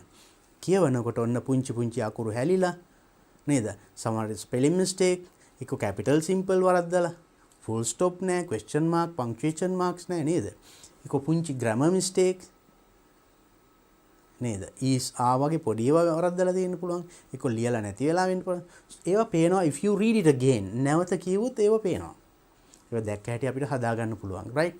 make it a point that you read your answer, not only the paragraph, even if you write essays, letters, ඒවා ලියනවානේ. ඒ ලියුවත් නැවත කියවන්න. නැවත කියවනවා කියන්නේ තව ලකුණක් දෙකක් එකතු කර ගන්නවා. බලන්න, those who write very well, හොඳට ලියන අයට මෙතන බලන්න very good වෙන්නේ few grammatical errors. කීපයක්, එකක් දෙකක්. ඒ පුංචි පුංචි වැරද්ද අනිවාර්යෙන් මේ ලකුණු පහක් ගන්න ළමයට 6ට යන්න පුළුවන්. නැවත කියවුවොත්. So that is the point, right? So to write the paragraph, now to develop the paragraph, now you have to keep those things in mind. ඒ කරුණු ටික මතක තියාගෙන නම් අපි මේ ඡේද ගැන ලියන්න ඕනේ. මම ඡේද develop කරන විදිය මම වෙනමම කතා කරනම් with examples. මේ වගේ අවුරුදු කීපයකම හැම අවුරුද්දම වගේ ඇවිල්ලා තියෙනවා, right? එහෙනම් now you are aware of how to obtain marks, how they give marks. ඒගොල්ලෝ කොහොමද අපි ලකුණ දෙන්නේ? අපි ලකුණ ලබා ගන්න ඕනි කොහොමද කියන එක දැන් පැහැදිලි. අපි එහෙනම් මේ ගැන තවදුරටත් කතා කරමු. පුංචි බ්‍රේක් එකක් අරගෙන නේද? හොඳයි, එහෙනම් අපි හම්බ වෙමු පොඩි වෙලාවකින්.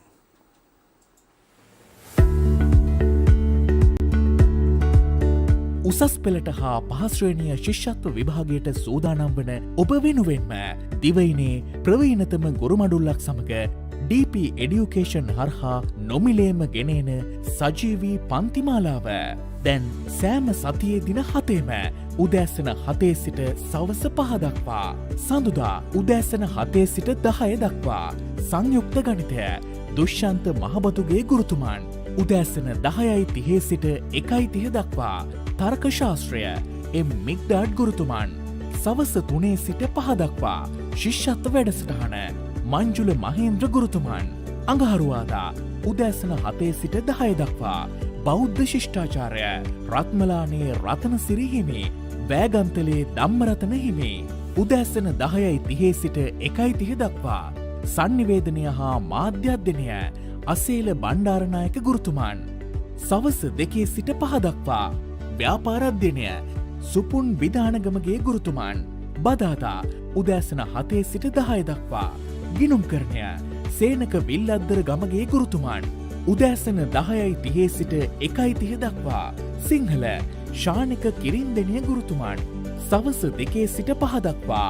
තාක්ෂණ වේදය සඳහා විද්‍යාව ප්‍රදීප් එස් දිසානායක ගුරුතුමන් බ්‍රහස්පතින්දා උදෑසන 7 සිට 10 දක්වා. ඉතිහාසය බිනර දිසානායක ගුරුතුමන් උදෑසන 10:30 සිට 1:30 දක්වා. කෘෂිකර්ම විද්‍යාව සුදත් වික්‍රමරත්න ගුරුතුමන් සවස 2 සිට 5 දක්වා. ජෛව පද්ධති තාක්ෂණ වේදය ශ්‍රීමාල් හෙට්ටිආරච්චි ගුරුතුමන් සිකුරාදා උදෑසන 7 සිට 10 දක්වා. දේශපාලන විද්‍යාව නිරෝෂන් දැඩිගමුව ගුරුතුමන් උදෑසන 10:30 සිට 1:30 දක්වා. භූගෝල විද්‍යාව සම්පත් අල්දිනිය ගුරුතුමන් සවස 2 සිට 5 දක්වා. ඉංජිනේරු තාක්ෂණ වේදය මහිමාල් ජයකොඩි ගුරුතුමන් සෙනසුරාදා උදෑසන 7 සිට 10 දක්වා. තොරතුරු හා සංනිවේදන තාක්ෂණය නීල් ප්‍රසන්න ගුරුතුමන් උදෑසන 10:30 සිට 1:30 දක්වා. භෞතික විද්‍යාව සී අතුකෝරල ගුරුතුමන් සවස 2 සිට 5 දක්වා. ආර්ථික විද්‍යාව තිවංක ගොඩවෙලගේ ගුරුතුමන් ඉරිදා උදෑසන 7 සිට 10 දක්වා. රසායන විද්‍යාව ශ්‍රීනාත් වික්‍රමසිංහ ගුරුතුමන් උදෑසන 10:30 සිට 1:30 දක්වා. සාමාන්‍ය ඉංග්‍රීසි ඒ ජයවර්ධන ගුරුතුමන් සවස 2 සිට 5 දක්වා. ජීව විද්‍යාව සුනන්ද කරුණාරත්න ගුරුතුමන් උසස් පෙළ හා ශිෂ්‍යත්ව විභාගයේ ජයගන්න. YouTube live තාක්ෂණය ඔස්සේ අදම DP Education YouTube නාලිකාවට පිවිසෙන්න. Play Store, App Store හා Huawei App Gallery හරහා DP Education app එක ඩවුන්ලෝඩ් කරගන්න. ඒ වගේම Telegram app එක හරහා ඉගෙන ගන්න කැමති නම් අදම DP Education නිල Telegram group එකට නොමිලේ සම්බන්ධ වන්න. සරසවි සිහිනය වෙනුවෙන් වෙහෙසෙන මතු දිනක රට දිනවන බුද්ධි බලකාය වෙනුවෙන්ම ලංකාවේ ලොකුම ඔන්ලයින් පාසලෙන් ලංකාවේ ප්‍රවීණතම ගුරුවරුන් සමග අපොස උසස් පෙළ පාඩම්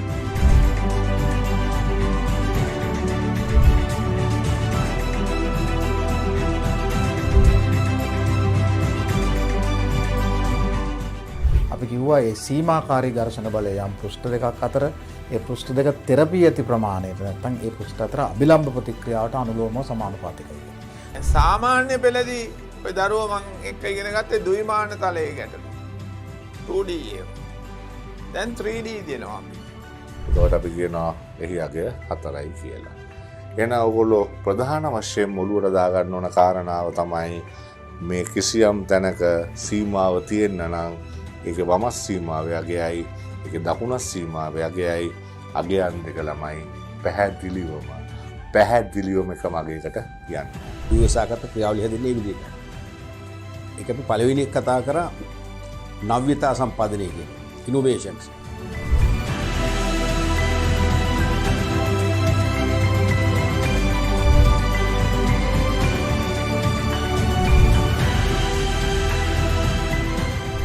මේවට ගැහැණු පිරිමි භේදයක් නැහැ. ලොකු කුඩා භේදයක් නැහැ. වයස බලපාන්නේ නැහැ. දැන් ඔය ඉටිපන්දම ගාව තියෙන වාත අංශු තියෙනවනේ. ඕවා රත් වෙනවා. රත් වුණා මතක තියාගන්න ඝනත්වය අඩු වෙනවා වාත අංශු වල. පෘථිවියෙන් 10න් පංගු 7ක් විතරම දරුවනේ ඔයගොල්ලෝ දන්නවා මේ සාගර වලින් ජලයෙන් වැහිලා තියෙන. ප්‍රධාන වශයෙන්ම සාගර හා මුහුදු වල තියෙනවා දරුවනේ ජලයෙන්. යකඩවල විචල්්‍ය සනිජතා ගැන හිතුවත් ෆෙරස් ෆෙරි. වංගුවක යනකොට වංගුව ඇතුල් පැත්ත පාතයි වංගුවේ පිටපැත්ත උසයි. So before this I have discussed many papers. දැන් අපි කලින් කතා කරා දත්ත ජීවන චක්‍රයේ අවධි 3ක් ගැන. රේඛීය ප්‍රසාරණතාවය සහ රේඛීය ප්‍රසාරණය කියන කොටසෙන් පස්සේ ශේෂ්ත්‍ර බල ප්‍රසාරණය. ஏன் அந்த 30 ஜூல் இழக்கப்பட்டது, எங்கே அந்த 30 ஜூல் போனது, அழுத்த சக்தி அதிகரிச்சதோ இல்லை, கிடையாது மொத்தினவை. ඒතර නායකත්වයන්ගේ මුදල් ලැබුණාම සිද්ධ වෙන බලපෑම් දෙක මොකක්ද? මුදල් කියන වත්කම වැඩි වෙනවා. ඒ වගේම නායකත්ව කියන වත්කම අඩු වෙනවා. ඔබගේ සංකල්ප ගොඩනැගුණට පස්සේ මේ ගැටලුවට අවතීර්ණ වෙන්න පුළුවන්. නැත්තම් එකපාර ගාන බලපු ගමන් ඔබට ගාන හදන්න බෑ. මම ඔබට දත්ත වර්ග ගැන කියලා දුන්නා සහ මේ Excel worksheet එක ඇතුළේ හැසිරෙන ආකාර කිහිපයක් කියලා දුන්නා. அவைந்த அயனா கட்சக்திகளில் தங்கியுள்ள காரணிகளில் ஒன்று கரியேற்றம். උකට ගොඩක් අය සූත්‍රය කියනවා උපරිම මිල, ඍණ සමතුලිත මිල, වැඩි කිරීම සමතුලිත ප්‍රමාණය බෙදීම දෙක හැටියට. අපි ඉස්සෙල්ලම යම් පරිසරයක ස්වභාවිකව හමු වන ශාක සත්තු අයින් කරලා අපිට ඕනේ අපිට ඕන සත්තු ඇති කරලා. එහෙම ගියාම කිසියම් ආකාරයක පරිසරයත් එක්ක ගැටීමක් ඇති වෙනවා.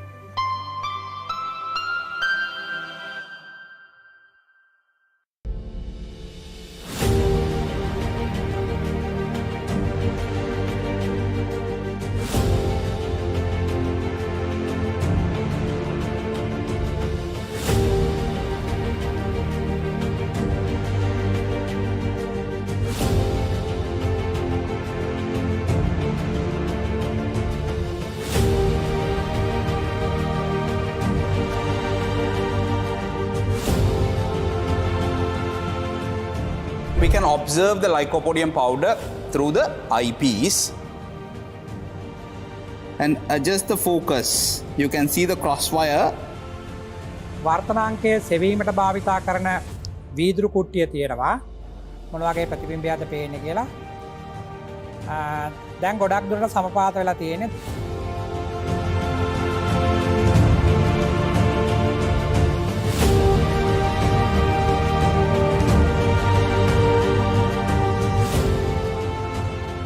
දෙපසට චලිත කරමින් බලනවා. තාප ශක්තිය මගින් දැන් මෙතන කඩදාසිය ගිනිගත්ත පුතාලා දැක්කා. In order to minimize the error, I should keep the glass block such that the thickness is maximized. Sodium hydroxide என்பது ஒரு කාරම්. ඔන්න හිමාලයේ එනකොට බලන තලබම්බරේට මොකද වෙන්නේ කියලා. හරියටම අවදි කෝණයෙන් ආවම පූර්ණාභ්‍යන්තර පරාවර්තනය පටන් ගන්නම කිරණය මේ මූණතේ අඩුම කෝණයෙන් එනවා කියලා කියන්නේ මෙන්න මේ යට මූණතේ ඈතටම තමයි යන්නේ. ඒ වුණාට එතනින් අපිට එනවා කොටස් 46ක්. ඒ කියන්නේ 0.46යි සිරස් නලය හරහා ඉහළට පැමිණෙනවා. බලන්න දැන් දරුවන්ට පේනවා අර බටේ ජල මට්ටම වේගයෙන් ඉහළ යන අවස්ථාවක්. ග්‍රෑම් 300ට වඩා මදක් වැඩි ප්‍රමාණයක් තියෙන්නේ. Look at this bottle carefully. You can see the solution has turned milky in color.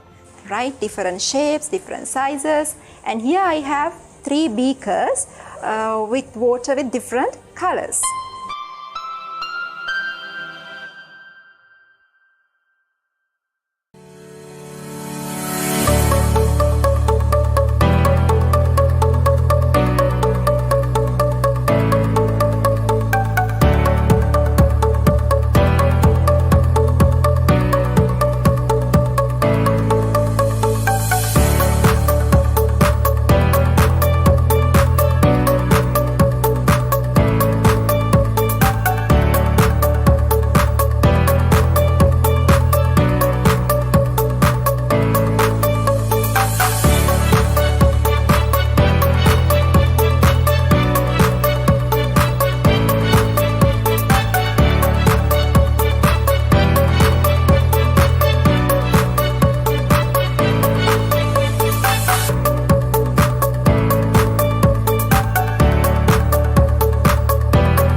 Welcome back to DP Live School. DP Live School එකට නවත්තත් අපි සම්බන්ධ වෙනවා, right? Now we were talking about writing a paragraph and how to score marks. ඡේදයක් ලියනකොට කොහොමද අපි score කරන්නේ? ලකුණු ලබා ගන්නේ කොහොමද? ඒගොල්ලෝ අපිට ලකුණු දෙන්නේ කොහොමද? Now we are aware of it. අපි ඒක හොඳට දැන් දන්නවා. Then to get that marks, how should we write? So now this is the topic that we have got. Topic in the topic sentence. The first sentence of the paragraph. එහෙනම් අපි ලියන්න යන ඡේදේ පළවෙනි වාක්‍ය දීලා තියෙනවා. I told you, so when you develop a paragraph එකක් අපි ලියනකොට ඒකේ පළවෙනි වාක්‍යයට අපි කියනවා topic sentence. This is the topic sentence. දැන් මේ topic sentence එකෙන් කියන දේවල් තහවුරු කරන්න you have to give supporting details.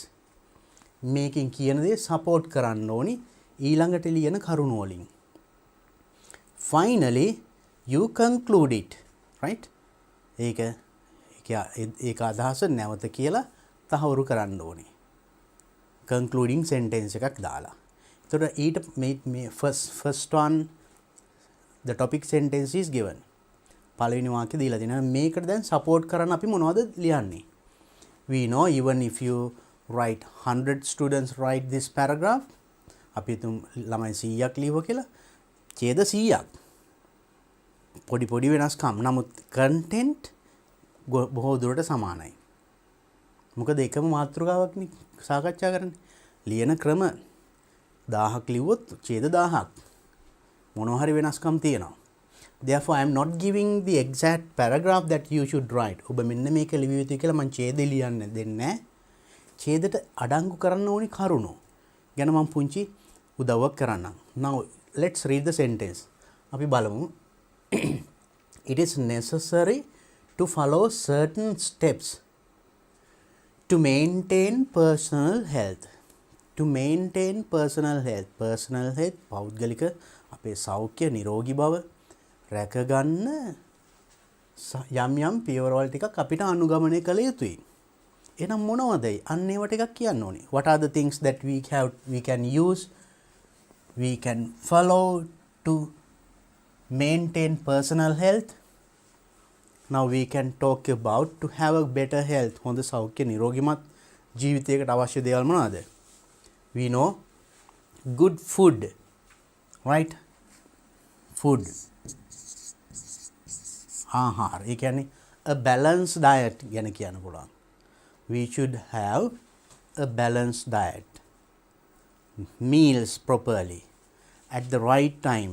නිවැරදි වෙලාවට ආහාර ගැනීම, right? So we can talk about it. So when you talk about food, you can mention about the 3 meals. ඒකේ quality එක, that means ගොඩක් fatty, that means oily food ඒ වගේ ඒවා නැතුව nutritious. Balanced diet means that. අපිට මේවා ගොඩාක් විස්තර කරන්න මේක ඉඩමදි because you have to write only 100 words. වචන 100යිනේ. ඒතර මේ food ගැන විතරක් ලියන්න පුළුවන් ඕනනම් වචන 100ක් නේද? But it is not the only thing to have maintain a personal health. And then you can mention that. And also exercise.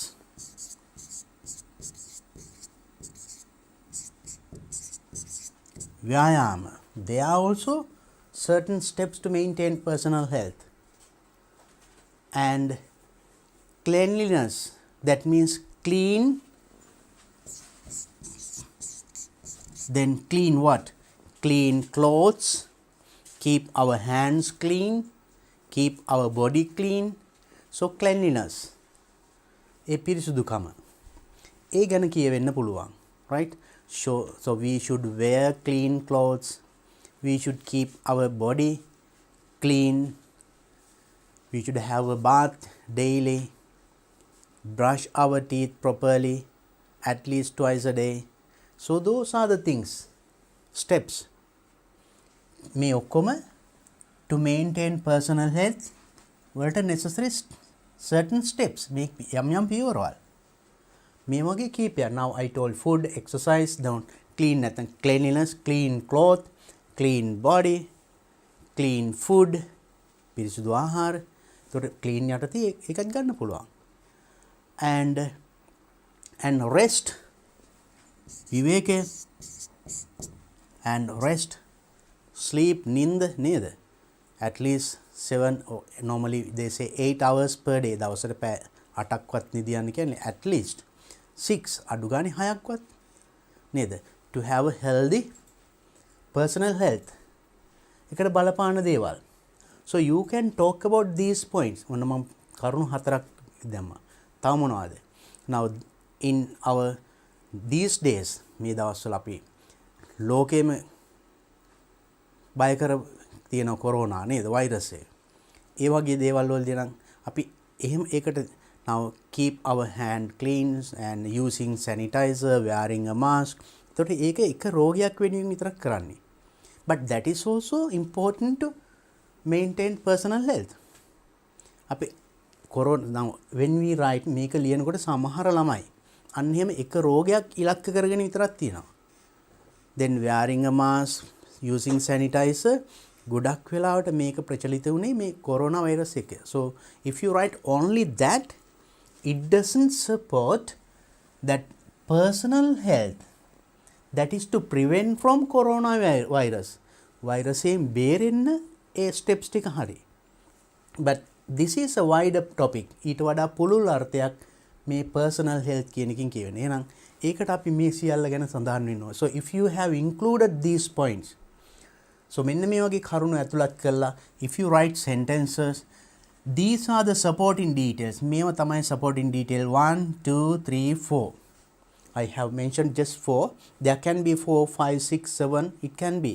so මේවා තමයි supporting detail. මේ ඔක්කොම support කරනවා that to have a personal health, අපේ පෞද්ගලික සෞඛ්‍ය රැක ගන්න මේවා තිබිය යුතුයි කියන. don't write unnecessary details, or else don't take one point and keep on describing all 100 words. මේ එක point එකක් අරන් වචන 100ක්ම ලිව්වට හරියන්නේත් නැහැ. supporting details කීපයක් තියෙන්න ඕනි. ඒවෙන් support කරන්න ඕනි මේ පළවෙනි වාක්‍යයෙන් කියන දේ. ඊට පස්සේ concluding sentence එක මේ වගේ තව supporting details එන්න පුළුවන්, right? කීපයක්. then finally you conclude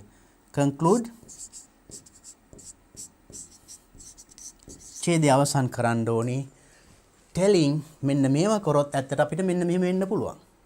if you follow these steps, it's very easy to maintain our personal health. අපි මෙන්න මේ වගේ පියවරන් අනුගමනය කරොත් අපේ පෞද්ගලික සෞඛ්‍ය නිරෝගී බව ආරක්ෂා කරගත හැකියි. then it becomes a perfect paragraph. ඔන්න සම්පූර්ණ හොඳ ඡේදයක් වෙනවා. you get full marks because now I told you අපි අතන කතා කරා content interesting වෙන්න ඕනි කිව්වා නේද?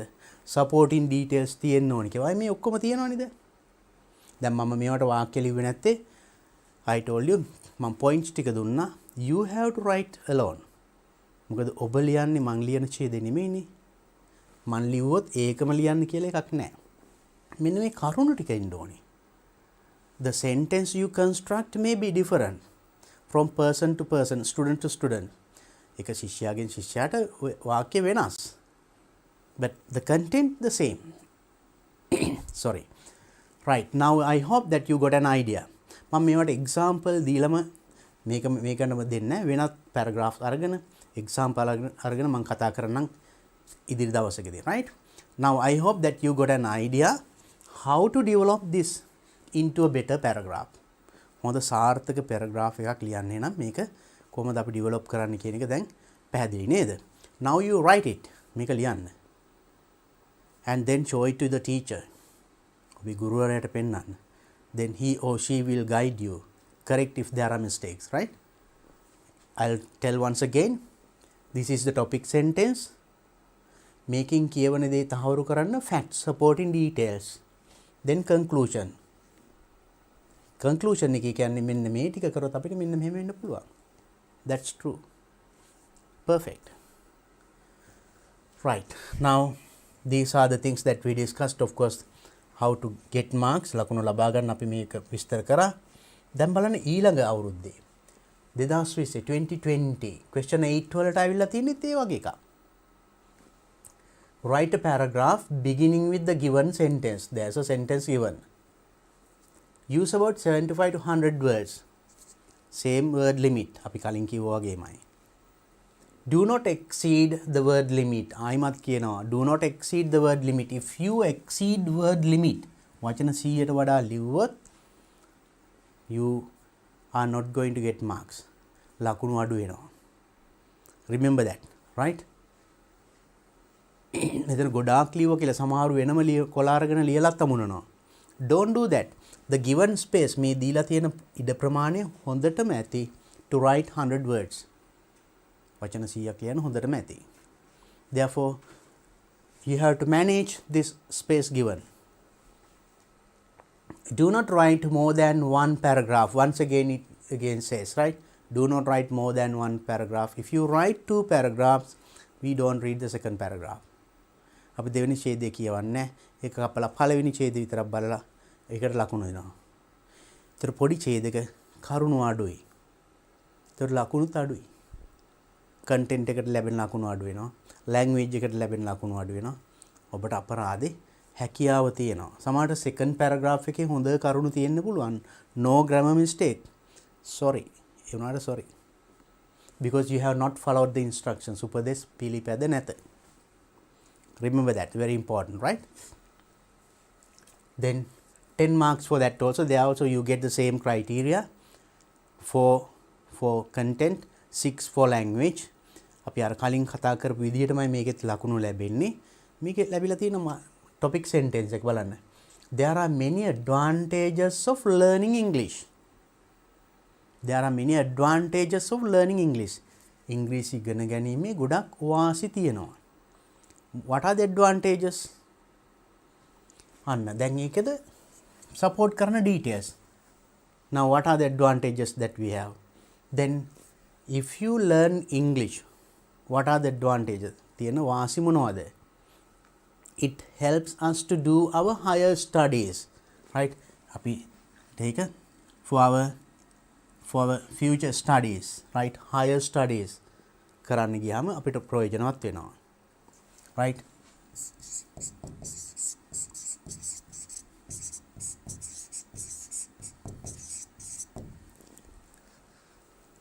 Directly. And also that helps us to communicate with wider range of people. Communication, right?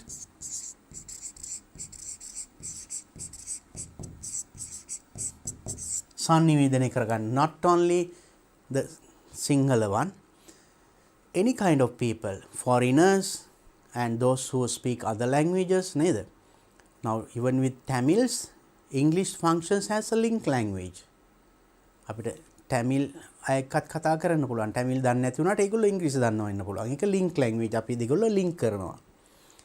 We can have a lot of connections with the world. ලෝකේ හා ගොඩක් සම්බන්ධකම් පවත්වන because English is widely spoken. පුළුල් ලෙස කතා කරන භාෂාවක්. So we can have to communicate with different kinds of people, nation, right? Communicate. And for studies to communicate, and also we have a lot of chances to migrate.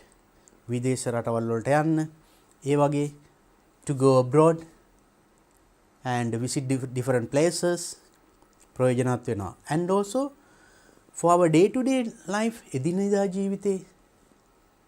Now even in Sri Lanka, අපේ රටේ ගත්තොත් බලන්න.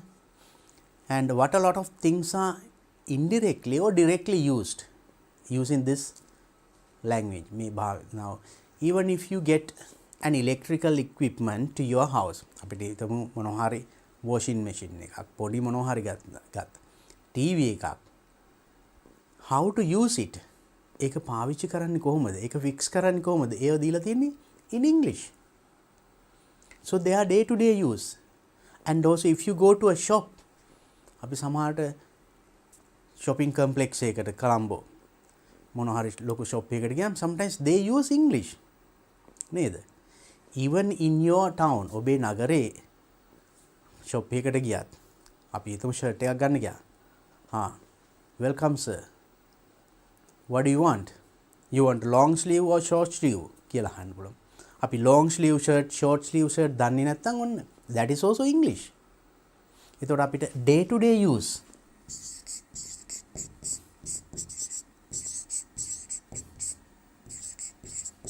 ඒවත් එතකොට advantages, right? So we can read for higher studies කිව්වම ගොඩක් දේවල් තියෙනවා for to do your degree, to refer libraries, ඒ වගේ ගොඩක් තියෙනවා නේද? higher studies වලට ගියන් අපිට ගොඩක් කියවන්නේ English පොත්. මේ වගේ points ටිකක් points කීපය I just gave you 2-3.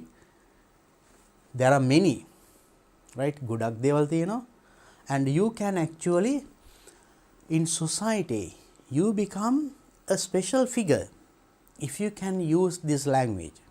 මේ ඉංග්‍රීසි භාෂාව පාවිච්චි කරන්න පුළුවන් නම් සමාජයේ යම් තැනක් ලැබෙනවා, right? So accepted as an educated person, so you are treated well, right? ඒ වගේ සමාජයේ social status සමාජයේ social status වලට now if you go to certain special functions විශේෂ ලොකු උත්සව වලට එහෙම ගියාම සමහරට maybe that they use only English, right? Maybe when you do your job ඔබේ රැකියාව කරනකොට now you see now these days they do not write letters and send in post. තැපෑලියවන්නේ email, right? electronic mail, using internet to search web එකේ මොනවා හරි හොයන්න. For everything you need English, right? That is also day to day use. To use the new technology, නව තාක්ෂණය භාවිතා කරන you need English. To use how to use a tab and your mobile phone, computer, right? That is also English, not any other language. So then under this making එතකොට ගොඩක් දේවල් තියෙනවා. So they are also supporting details as many advantages. මේකේ තියෙන වාසි තමයි අපි කතා කරන්න ඕනේ. Use learning English. ඉංග්‍රීසි ඉගෙන ගත්තාම අපිට මෙන්න මේ දේවල් ලැබෙනවා. So all these points මේ කියන කරුණු දැන් now 1 2 3 4 5 6 ඒ වගේ points 6ක් විතර ලියනකොට වාක්‍ය 7ක් 8ක් එනවා. If you write one sentence with about 8 or 10 words, අපි ලියන එක වාක්‍යයක වචන 10ක් තිබුණොත් වාක්‍ය 10ක් ලියනකොට වචන 100 ඇවිල්ලානේ. 100 words, that's the maximum. එතකොට මේ ගොඩක් detail විස්තර කරන්න එපා. For example, now higher studies ගත්තාම you can write about this, how English helps for our higher studies. You can write more than 100 words. ඉංග්‍රීසි අපිට higher studies වලට කොහොමද ප්‍රයෝජනවත් වෙන්නේ කියන එක ගැන විතරක් ඕනනම් වචන 100ක් 200ක් ලියන්න පුළුවන්. But or writing only that is not enough. ඒක විතරක් ලියුවොත් මදි. එතකොට points මදි. මේක supporting details මදි. ඒක කියනවා පොඩ්ඩක් ඊළඟට තව අලුත් එකක් කියන්න ඕනේ. ඊළඟට තව and there should be many 3 4 5 6 supporting details for this, for learning advantages. Then conclusion, as I said earlier, ඡේදය අවසන් කරනවා එහෙනම්. Now it is obvious that learning English has many advantages in our life. අපේ ජීවිතේ ඉංග්‍රීසි ඉගෙන ගැනීමෙන් අපිට ගොඩාක් වාසි තියෙනවා. ඒ වගේ මොකක් හරි වාක්‍යයෙන් ඡේදය අවසන් කරනවා මේ ඔක්කොම කියපු ටික සමරයිස් කරලා. Then it becomes a complete paragraph. Then මේ ඉදිරිපත් කරන කරුණු step by step in a logical order you have to present. හොඳ පිළිවෙලකට ඉදිරිපත් කරන්නත් ඕනේ, right? So තොර මේ එකින් එක, so when you after telling one point, when you go to the other point, there should be a link. ඒ දෙකේ ගලා යාමක් තියෙන්න ඕනේ, සම්බන්ධයක්. ඒවට you can use these cohesive devices, that means to link ideas. Now joining words at the same time, right? A samagama at the same time.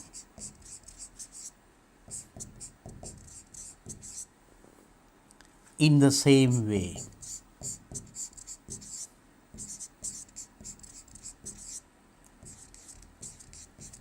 Or else not only but also, right? Not only you will tell something and then but also ඒ වගේ මෙන්න මේ වගේ යෙදුම් වලින් එතකොට මේ කියන කරුණු එකින්ක සම්බන්ධ කරන්න පුළුවන්. then there is a flow ලියන කරුණු there is a flow ගලා යාමක් තියෙනවා. meaningful, interesting to read. Otherwise isolated facts නැත්නම් වෙන වෙන හුදෙකලා කරුණු ටිකක් ලිව්වට it is not, there is no coherent in your paragraph. ඒ ඡේදය එතකොට coherent නෑ කියලා කියන්නේ. එතකොට අර ලියලා තියෙන points වල සම්බන්ධයක් නෑ. තනි හුදෙකලා කරුණු ටිකක් විතරයි. ඒ කරුණෙන් අනිත් ඒ වගේම මෙන්න මේ වගේම at the same time in the same way, not only that, because, so that, therefore ඒ වගේ වචන use කරලා you have to connect those ideas, maintain the flow of the paragraph. ඡේදේ ගලා යාම පවත්වාගෙන යන්න ඕනේ, right? So then keep those in mind so when you write the paragraph. Now you see in 2 years දැන් ඒතර අවුරුදු දෙකම මේක ඇවිල්ලා තිනවා, මේ අවුරුද්දෙත් එනවා. So then be ready, right? If you look at the next one 2019 බලන්න 2019 ඒ වගේම එකක් ඇවිල්ලා. Let's have a look at that. Write a paragraph beginning with the given sentence. Same thing, same instructions. Then 2021, 2022, 2019. Use about 75 to 100 words. එකම instructions බලන්න. Do not exceed the word limit. Word limit එක පන්නන්න එපා. අපි කලිනුත් කතා කරා. And do not write more than one paragraph. Once again, the same instructions. එක ඡේදයකට වඩා ලියන්න එපා. Don't write 2 paragraphs or more than that. මම එක දැන් කලිනුත් කීප වතාවම කිව්වා නේද? You know the disadvantage. ඒකේ තියෙන අවාසිය මම කිව්වා, right? If you write 2 paragraphs, what do we do when we do paper marking? We cut the second paragraph and mark only the first paragraph, give marks for that. You get less marks for that because it has only few points. Maybe more points are there in the second paragraph. දෙවෙනි ඡේදෙ ගොඩක් කරුණු තියෙන්න පුළුවන්, but we don't mark it. So it's a disadvantage. අවාසියක් ඒක නේද? Read instructions and follow that. උපදේශ හරියට කියවලා අනුගමනය කරන්න. Let's see the topic sentence that we have got in this one. අපිට දැන් කලින් ආවා now personal health, then English, the advantages of learning English. Now this here, proper action should be taken to maintain a clean and healthy environment. Now that is about environment. What is it? Proper action should be taken to maintain clean and healthy environment. අපිට කලින් ආවේ maintain personal health. පෞද්ගලිකව සෞඛ්‍යමත් ජීවිතයක් ගත කරන්න නේද? ඊළඟට ආවේ ඉංග්‍රීසි වල වැදගත්කම. ඊළඟට දැන් තියෙනවා maintain clean and healthy environment. clean පිරිසිදු සහ නිරෝගී environment එක පරිසරයක් පවත්වා ගැනීමට proper action should be taken. Then you have to talk about the actions.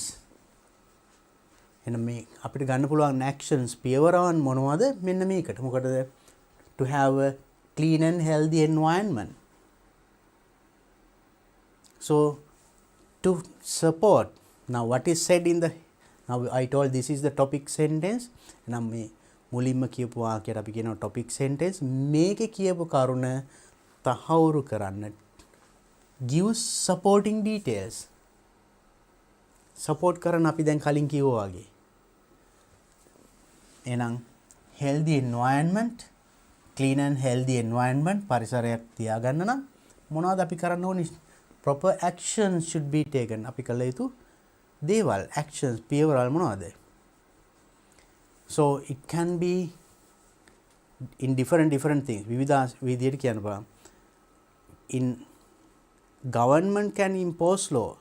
රජය පනවන නීති මාර්ගයෙන් ඒවා එකක්. As a person, සාමාන්‍ය පෞද්ගලිකව එක පුද්ගලික වශයෙන්, so we should care about our environment. නේද? අපි පරිසරය භාවිතා කිරීමේදී, right? So to maintain clean and healthy environment, right, as a government they can also impose laws. Impose law can niti panawana, right? So then to keep the environment clean, so environment pollution takes place in different ways. Now air pollution, water pollution, land pollution, sound pollution, ඒ වගේ pollution විවිධ තියෙනවා. ඒවට අදාළව now you see factories, කර්මාන්ත ශාලා ගත්තාම ඒවයින් පිටවන දුම් පිළිබඳ as that factory, ඒ කර්මාන්ත ශාලාවත් හිතන්න ඕනේ. And also for that actually the government can impose certain laws. ඒකෙනුත් that is also to for a clean and healthy environment. And also as individuals අපි තනි තනිව පුද්ගලයන් වශයෙන්, so we should not and throw a litter නිකන් අපේ when we dispose our garbage අපේ කැලිකසල ඉවත් කරනකොට there should be an order, there should be a method of disposing. ඒවා ඉවත් කරන ක්‍රමයක් තියෙනවා, not just throwing to the road, right? ඒ වගේ ඒවා ඩිස්කස් කරන්න පුළුවන්. so every individual හැම පුද්ගලයාකටම තියෙන වගකීමක්. එහෙනම් in our behavior, personal behavior, the things that waste matters, අපි ඉවතන ද්‍රව්‍ය just adding to the environment is not good. And also use of polythene භාවිතය, that also it affects the environment, පරිසරයට හානි කරන දේවල්. ඒවා how to dispose, බැහැර කරන ක්‍රම ගැන කතා කරන්න පුළුවන්. ඒවට නීති පැනවීම. ඒ වගේ there should be some points කීපයක් to support actions. අපිට ගත හැකි පියවරවන් actions කීපයක්. Now I told you keep several, මම දැන් කීපයක් කිව්වා නේද? I didn't write, I wrote earlier as well. Now you know the method. දැන් එහෙනම් ක්‍රමය දන්නවා. ඒ හැම action එකක්ම කෙලින්ම බලපාන්න ඕනි maintain clean and healthy environment. පිරිසිදු සහ නිරෝගීමත් සෞඛ්‍ය සම්පන්න පරිසරයක් ඇති කරන්න මේ අපි කියන හැම කරුණක්ම මෙන්න මේකට හේතු වෙනවා නම් ඔන්න your supporting details are correct. මේ කියන කරුණු මේකට ගැලපෙනවා.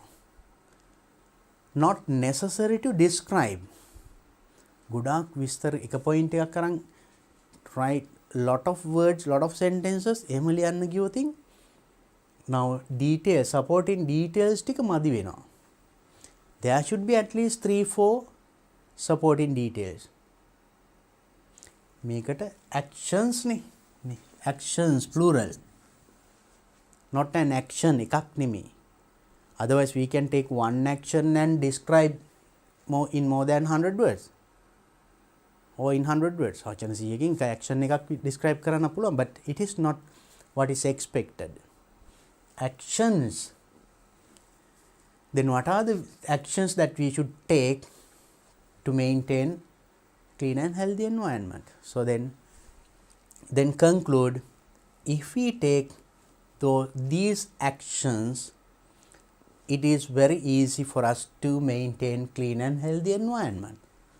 අපි මෙන්න මේ ඉහතකී if the above action මෙන්න මේ ඉහත පියවරවන් අපි ගත්තොත් healthy and clean and healthy environment maintain කර ගැනීම අපිට අභියෝගයක් නොවේ.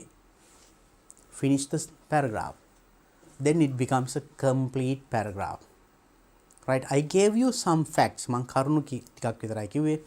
You must be having some more points, but anyway make sure that you put all those points within this word limit.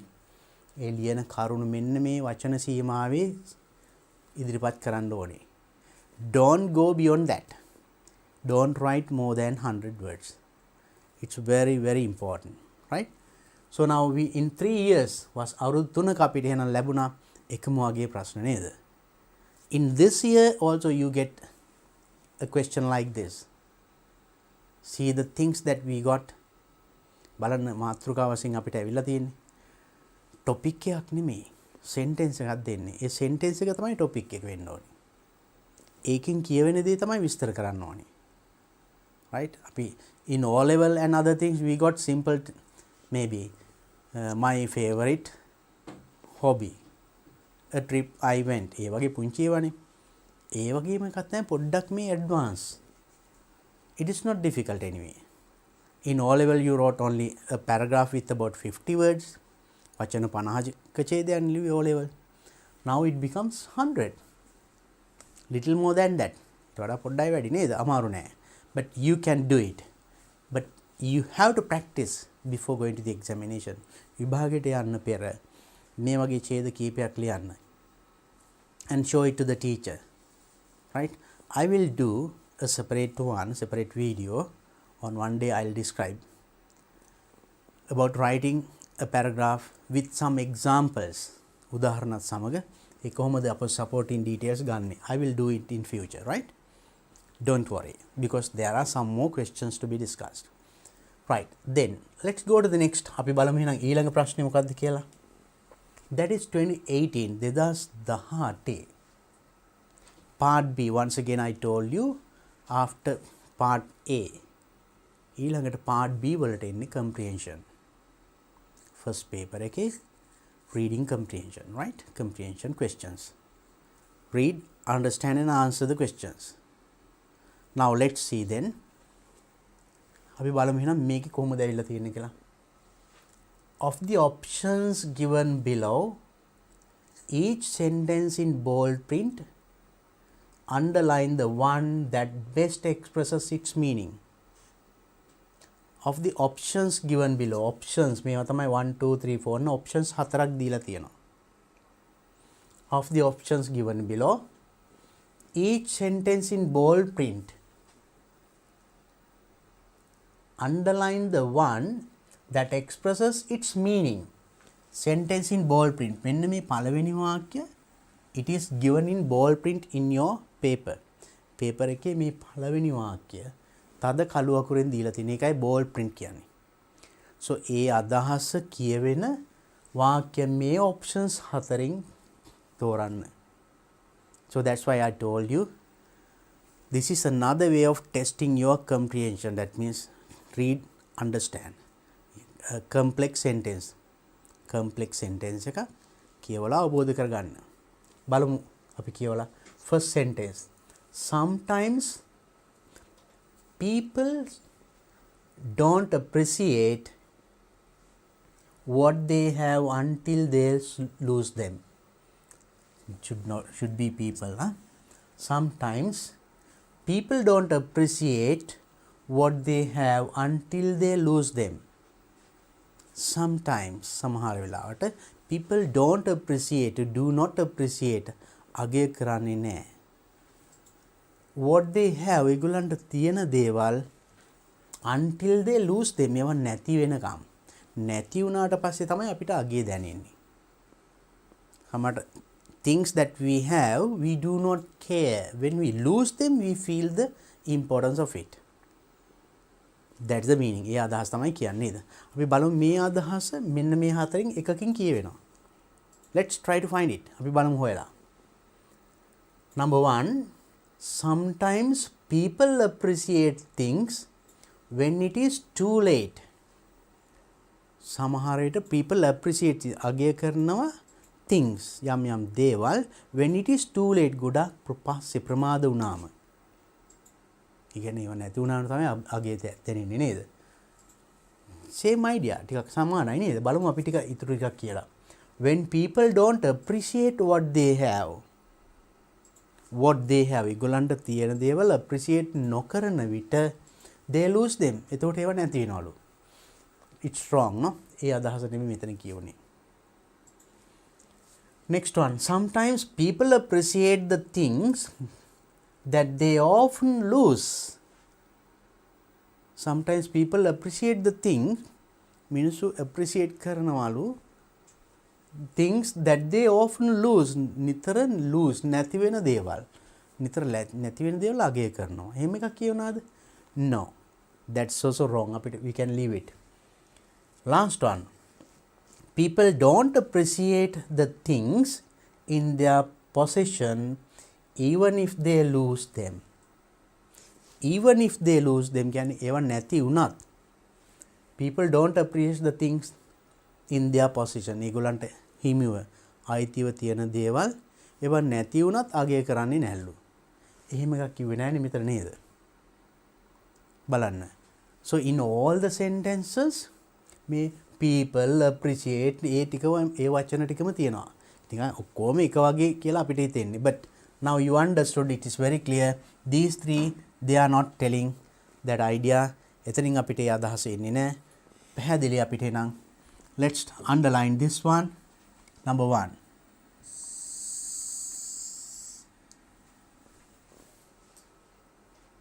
It's easy, isn't it? Second one. Here, sometimes people appreciate things when it is too late. අගය කරනවා when it is too late. හුඟක් ප්‍රමාදයි. නැති වුණාට පස්සේ අපිට අගය දැනෙන්නේ. That's true, no, in our lives. Next one. The frock was fine as far as the color was concerned, but it wasn't of very good quality. The frock was fine. Frock was good. Frock, you know, frock. Gawma hondai as far as the color was concerned. When you talk of the color, පාට ගැන හිතනකොට frock ඒ ගවම හොඳයි. But it wasn't of very good quality. ඒක වුණාට හොඳ quality එක නෙමෙයි. Maybe the material is not good, but the color is good. ඒකයි අදහස නේද? අපි බලමු ඒ අදහස මේකෙන් කොයිකින්ද කියවෙන්නේ කියලා. Both the color and the quality of the frock were good. පැහැදිලි. Both දෙකම color and the quality. color එකත් හොඳයි, quality එකත් of the frock were good. හොඳයි. එහෙම කියුන්නේ නැහනේ. මෙතන කිව්වේ frock was fine as far as the color was concerned. When the color was color එක ගැන කියනකොට good. But the quality sorry, but it wasn't of very good quality. Quality is not good. Now ඒ අදහස එන්නේ we can leave the first one. First one අයින් කරන්න පුළුවන්. Second one. Though the quality of the frock was good. Frock එකේ quality එක හොඳ වුණත් its color was not fine. color එක හොඳ නෑ. ඒකත් මෙතන කිව්වේ නෑනේ. මෙතන කිව්වේ color එක හොඳයි, quality එක හොඳ නෑ කියලානේ. Second one, no, we can leave it out. Third one. The quality of the frock often depends on its color. Quality of the frock. Frock එකේ ගවුමේ quality එක depend පවතින්නේ often depend on its color. එකේ පාට මත. No, එහෙම එකකුත් නෙමෙයි මෙතන කියුනේ නේද? Though the color of the frock was fine. Frock එකේ color එක හොඳ වුණත් it was of a poor quality. එකේ quality එක හරි poor. Same idea. අදහස සමානයි. The fourth one and this one same idea. Then we can underline this one.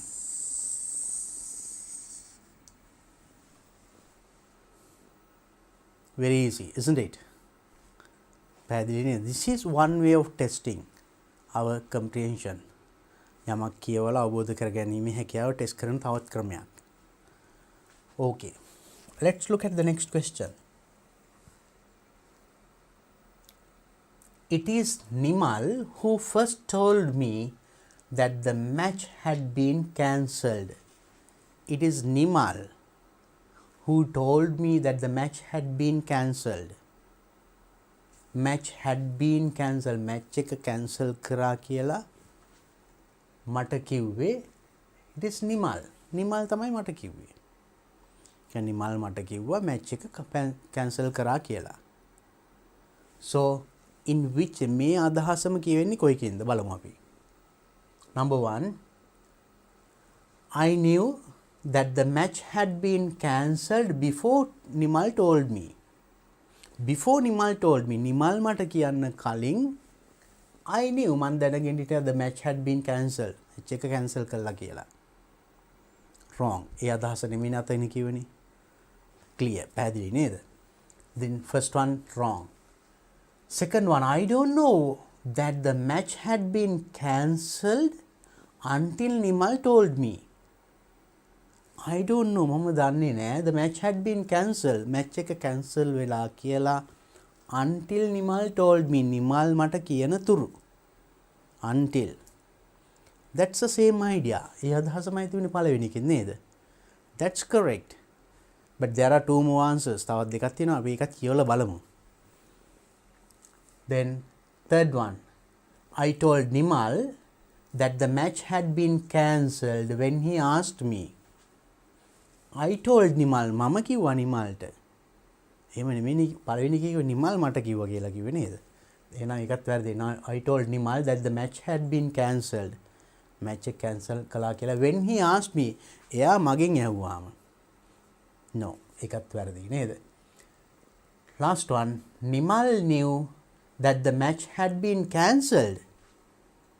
Nimal knew, Nimal දැනගෙන හිටියා match එක cancel කියලා. But he did not tell me. එයා මට කිව්වේ නෑ. ඒකත් වැරදිනේ. So it's Nimal who first told me that the match had been cancelled. I don't know that the match had been cancelled until Nimal told me. Same idea. The second one. Then we can underline the second answer. So it's very easy. Lazy නේද වැඩේ. Only thing is that you have to read carefully ප්‍රවේශමින් කියවන්න.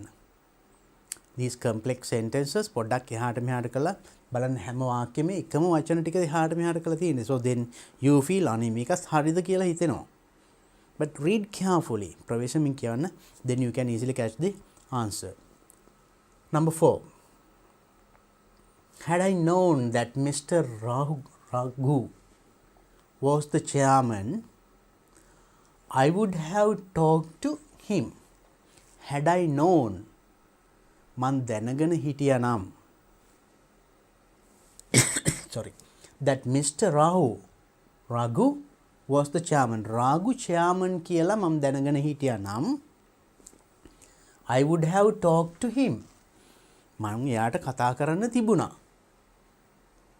ඒ කියන්නේ රාගු chairman කියලා දැනගෙන හිටියා නම් මම එයාට කතා කරන්න තිබුණා. ඒ කියන්නේ මම එයා දැනගෙන හිටියේ ඈ ඉතින් කතා කරෙත් නැහැ. ඒ පැත්තේ අදහස හිතා ගන්න ඕනේ. ඒකයි කියන්නේ had I known මම දැනගෙන හිටියා නම් එයා chairman කියලා මම දැනගෙන හිටියා නම් මම එයාට කතා කරන්න තිබුණා. ඒ කියන්නේ මම දැනගෙන හිටියෙත් නැහැ, කතා කරෙත් නැහැ කියන එකනේ. හරි. අන්නේ අදහස කොයිකද බලමු මේක කියන්නේ. Mr. Raghu was not the chairman. එයා chairman නෙමෙයි. So I did not talk to him. So I did not talk. මම එයායි කතා කරේ නැහැ කියනවා. ඒ අදහසනේ මෙතනින් කියුන්නේ නැහනේ. We can leave it out. ඒක අයින් කරන්න පුළුවන්. First one, no. Second one, I did not know that Mr. Raghu was the chairman. I did not know. මම දැනගෙන හිටියේ නා Raghu was the chairman. එයා chairman කියලා. But I talked to him. ඒ වුණාට මම එයා කතා කරා. කතා කරේ එහෙම කියුන්නේ නැහනේ. කතා කරා කිව්වේ නැහනේ. I would have talked to him. කියන්නේ මට එයා එක කතා කරන්න තිබුණා. කියන්නේ මම කතා කරේ නැහැ. එහෙනම් this is also wrong. Second one you can leave it out. Third one, I did not know that Mr. Raghu was the chairman. එයා chairman කියලා මම දැනගෙන හිටියේ නැහැ. So I did not talk to him. ඉතින් මම එයා එක්ක කතා කරේ නැහැ. True. හරිනේ. ඒ අදහසයි මෙතන කියුනේ නේද? But let's read the fourth one. අපි හතරවෙනි එකත් කියවලා බලමු. I knew that Mr. Raghu was the chairman. මම දැනගෙන හිටියා මේ රාගු chairman කියලා. ඒක මෙතන කියුන්නේ නැහැ. දැනගෙන හිටියා නම් කියලානේ. ඒ කියන්නේ මම දන්නේ නැහැ කියන එකනේ. ඒතර මේ අදහස වැරදි. But I did not talk to him. ඒතර ඒකත් වැරදි. So then the correct answer is the third one.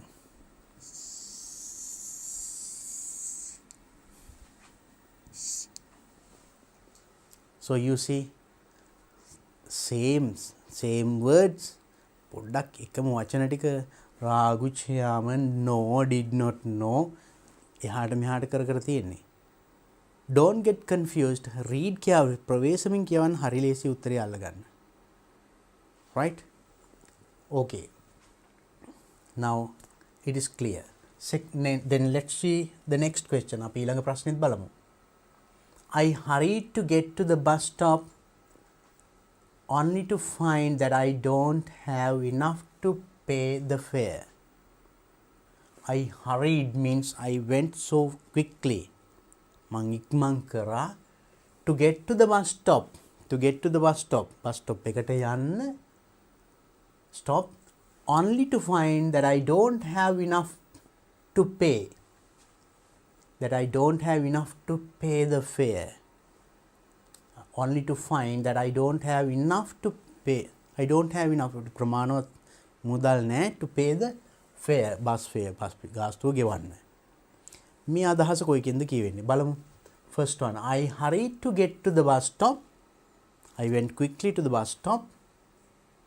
And then I found that I had enough money to pay for the bus. That I found ඊට පස්සේ මට දැනුණා මා ගාව තියෙනවා enough to pay for the bus. Bus එකට ගෙවන්න සල්ලි තියෙනවා කියලා මට දැනුණා. ඒක මෙතන කියුන්නේ නැහැ නේද? So first one we can leave it out. පළවෙනි එක ගැලපෙන්නේ නැහැ. Second one, I hurried to get to the bus stop. I went quickly to get to the bus stop. Bus stop එකට මම හරි ඉක්මන් කරා. But I found that I was short of money to pay for the bus. I was short of money. මුදල් අඩුයි කියලා මට ඒ කියන්නේ I didn't have enough money කියලා මට දැනෙනවා. Same idea නේද? මෙතනත් කියන්නේ that I found I don't have enough money. Don't have enough money के ප්‍රමාණවත් මුදල් නැහැ. බස් ෆෙයා බස් ගාස්තුව ගෙවන්න. ඒකම I was short of money කියන්නේත් ඒකයි. මුදල් short of money හිඟයි අඩුයි. Not enough කියන එක තමයි. Same idea second one. But anyway let's read the other two answers as well. අපි අනිත් දෙකත් කියවලා බලමු. I found that I didn't have enough money to pay for the bus. I found that I didn't have enough money to pay for the bus. Bus එකට ගෙවන්න ප්‍රමාණවත් සල්ලි නැහැ කියලා I found මම දැනගත්තා. For the bus. But I hurried to get to the bus. ඒත් මම බස් එකට ඉක්මනට ගියා. එහෙම කිව්වේ නෑ නේද? අතන කිව්ව ඉක්මනට ගියා. ඒ උනාට ගියාට පස්සේ මම දැනගත්තා මා ගාව සල්ලි නෑ කියලා.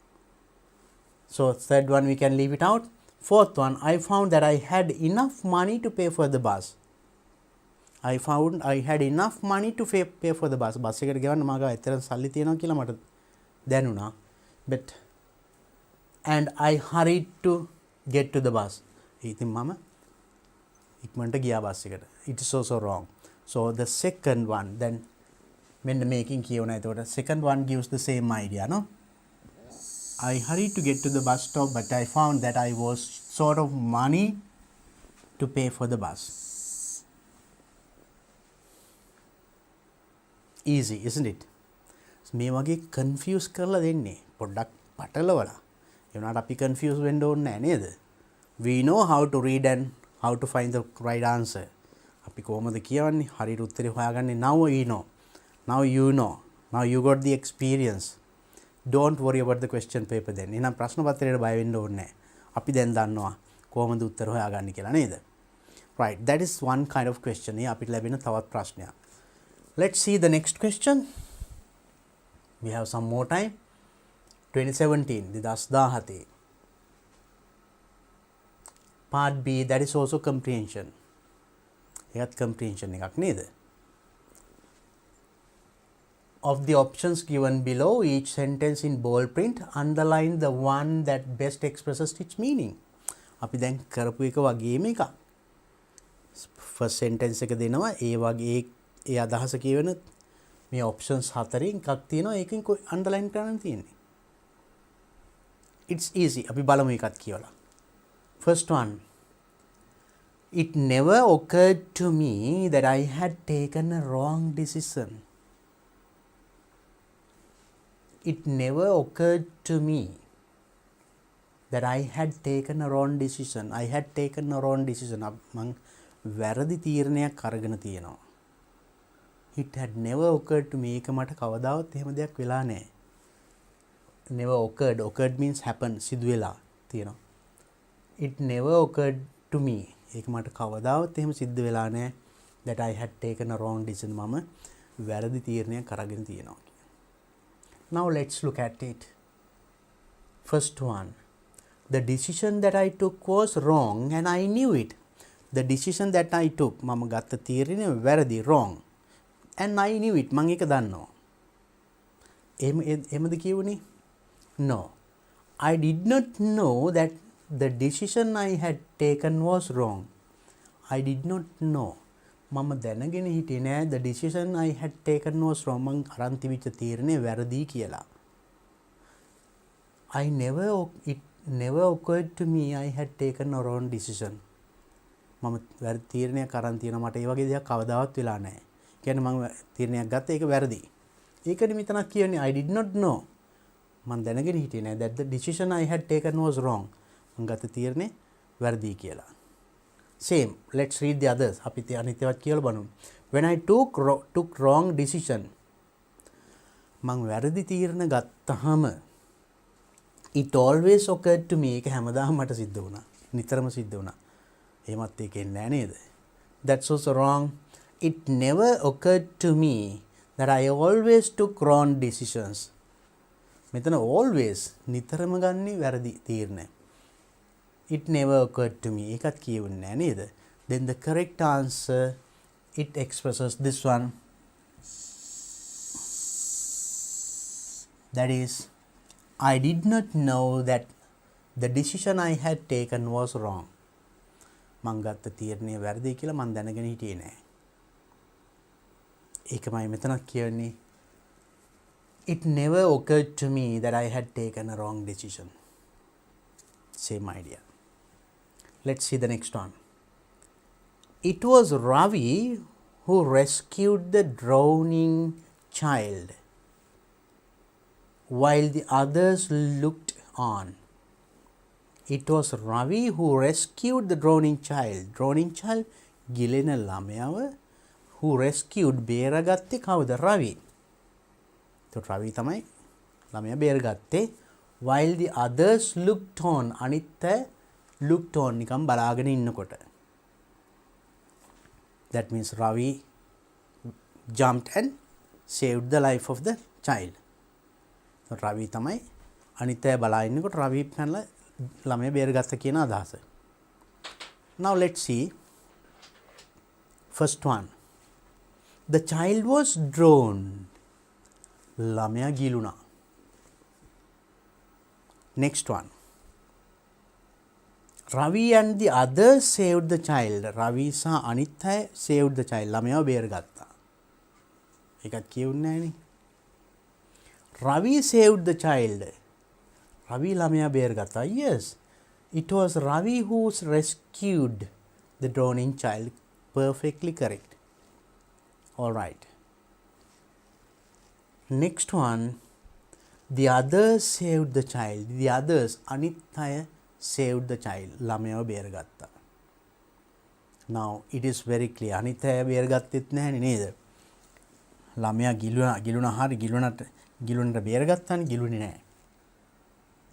Ravi and the others saved. අනිත් අයත් එක්ක එකතු වෙලා නෙමෙයි. Now Ravi saved the life. That is the answer. The correct answer is number 3.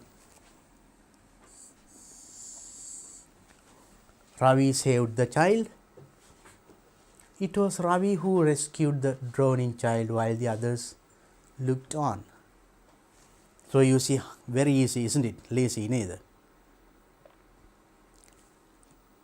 Long, complex sentences. ටිකක් අදහස එහාට මෙහාට පටලවලා තියෙන්නේ. But if you read carefully ප්‍රවේශමින් කියවොත් ඒ පැටලිල්ල අරගන්න පුළුවන්. We can get the real idea. නිවැරදි අර්ථය ගන්න පුළුවන්. Then read all the options. දීලා තියෙන option ඔක්කොම කියවන්න. සමහරට මේ පළවෙනි එක කියවුව හැටියෙම අනිත් ටික කියවන්න නැතුව මේකට අන්ඩර්ලයින් කරන්න පුළුවන් සමහරු. The child was drowned. ළමයා ගිලුණා. හරිනේ, drowning child ගිලෙන ළමයාව බේරගත්තානේ කියලානේ කියන්නේ. මේක පාට මේක හරි කියලා හිතෙන්න පුළුවන් සමහර කෙනෙකුට. If you do not read මේ ටික අනිත් එක කිව්වේ නැත්තම් ඒකට අන්ඩර්ලයින් කරනවා. So that's wrong. Don't do that. එච්චර හදිස්සි වෙන්න එපා. You take the right decision. නිවැරදි decision එක ගන්න, තීරණය ගන්න, which is the correct answer. for that you have to read all the options. Options හතරම කියවන්න. That's why they have given 4 options, right? So as you read the rest, දැන් මෙතන underline නොකර ඉතුරු ටික කිව්ව නිසා තමයි අපිට හරි උත්තරය හම්බ වුනේ. ඒකට වඩා හොඳ උත්තරයක් කියන එක. That is because you read ahead. So that's very important. Now let's go to the next question. No sooner had the bus arrived. බලන්න different sentence patterns, right?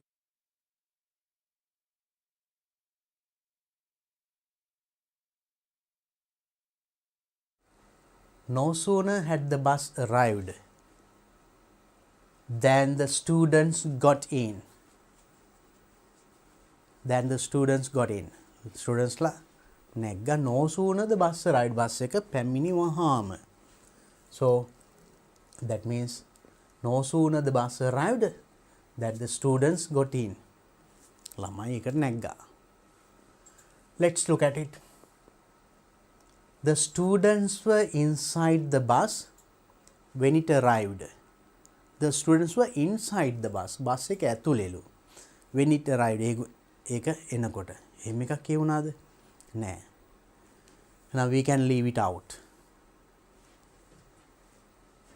Second one, the bus arrived soon. bus එක ඉක්මනට ආවා. And the students got in. ළමයි නැග්ගා එකට. bus එක ඉක්මනට ආව එකට නැග්ගා කිව්වද?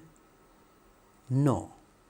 ඒක ආපු හැටියෙම නැග්ගා කියලා කිව්වේ නේද? bus එක ඉක්මනට ආවා කියන කතාවක් උන්නේ නැහැ. That's not. It doesn't say that the bus came very fast.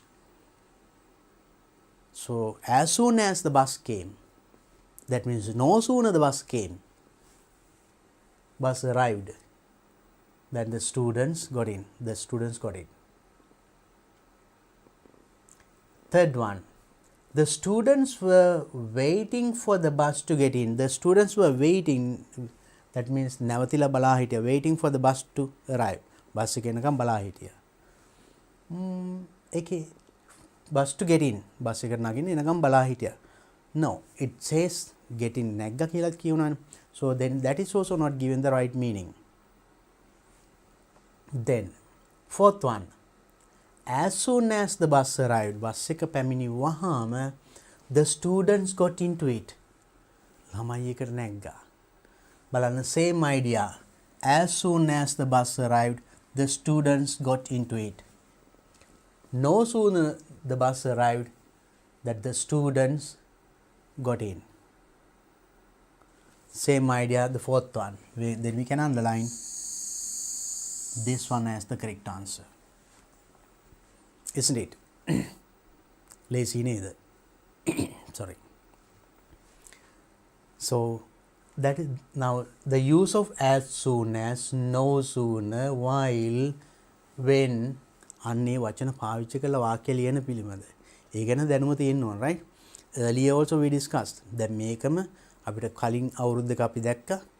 They give 2 sentences. වාක්‍ය දෙකක් දෙනවා. ඒ දෙක join කරලා ඒ වගේ වාක්‍යයක් ලියන්න කියලා නේද? ඒ තවත් ක්‍රමයක්.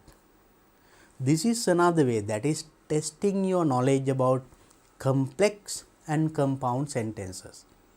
සරල වාක්‍ය නෙමෙයි, මේ වගේ දිග වාක්‍ය පිළිබඳ ඔබේ තියෙන දැනුම ටෙස්ට් කිරීම. එහෙනම් now you must know to write and also to understand these complex sentences, compound sentences or longer sentences and using conjunctions.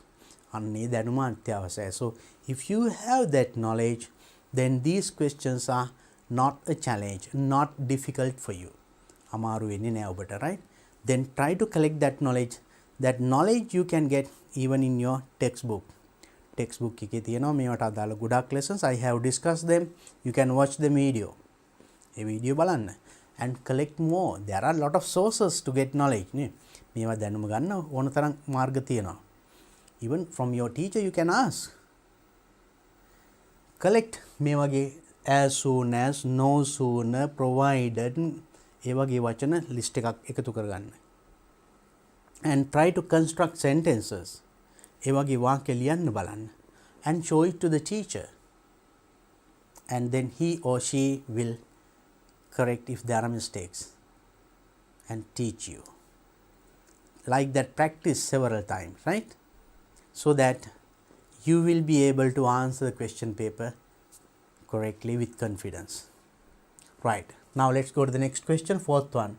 It was because of the manager's negligence that Piomi did not get paid in time. It was because the manager's negligence, neglect කියනවා කියන්නේ neglect කරනවා නොසලකා, negligence නොසලකිල්ල, managerගේ නොසලකිල්ල නිසා තමයි that Piomi did not get paid in time. Piomiට වෙලාවට payments ලැබුණේ නැත්තේ. Piomiට payments ලැබුණේ නැත්තේ කාගේ නොසලකිල්ලින්ද? managerගේ නොසලකිල්ල නිසා. So that's the idea. Let's see which sentence give the same idea. බලමු මේ අදහස මේවෙන් කොයිකද කියවෙන්නේ කියලා. Piomi did not get paid in time because of her own carelessness.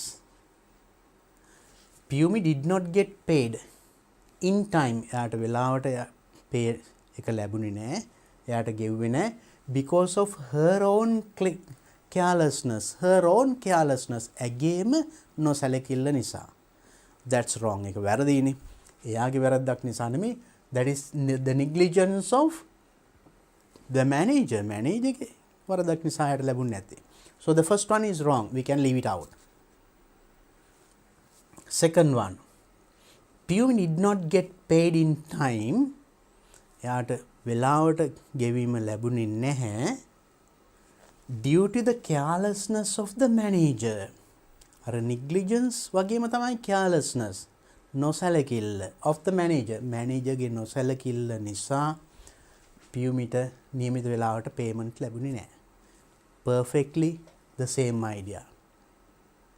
හරියට මේ අදහස නේද? එහෙනම් ඒක හරි. නමුත් අපි ඊතුරු දෙකක් කියවමු බලන්න. The manager did not pay Piomi in time. manager ගෙව්වේ නැහැ Piomiට වෙලාවට because Piomi was careless. Piomi careless නිසා. Piomiගේ නොසැලකිල්ල නිසා. That's wrong. ඒකත් වැරදිනේ. It doesn't give the same idea. Wrong. It is clear to you, I hope. Last one, it says Piomi was paid in time. Piomiට වෙලාවට ගෙව්වා despite the carelessness of the manager. managerගේ නොසැලකිල්ල නොතකා. එහෙම වුණත් මෙයාට වෙලාවට ගෙව්වා කියනවා. That's also wrong. එයාට ලැබුණ නැහැ කියලානේ කියන්නේ first sentence එකේ. So then which one gives the same idea? Piomi did not get paid in time due to the carelessness of the manager. The second one is the correct answer. Let's underline it. අපි නම් ඒක now we selected.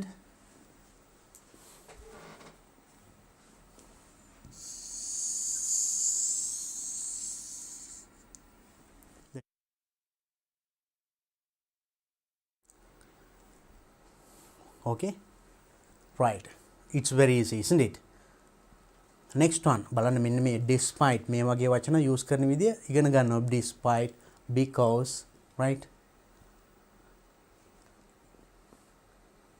Because, okay. Let's go to the next one. අපි එහෙනම් ඊළඟ ප්‍රශ්නෙට යමු බලන්න. Question number 5.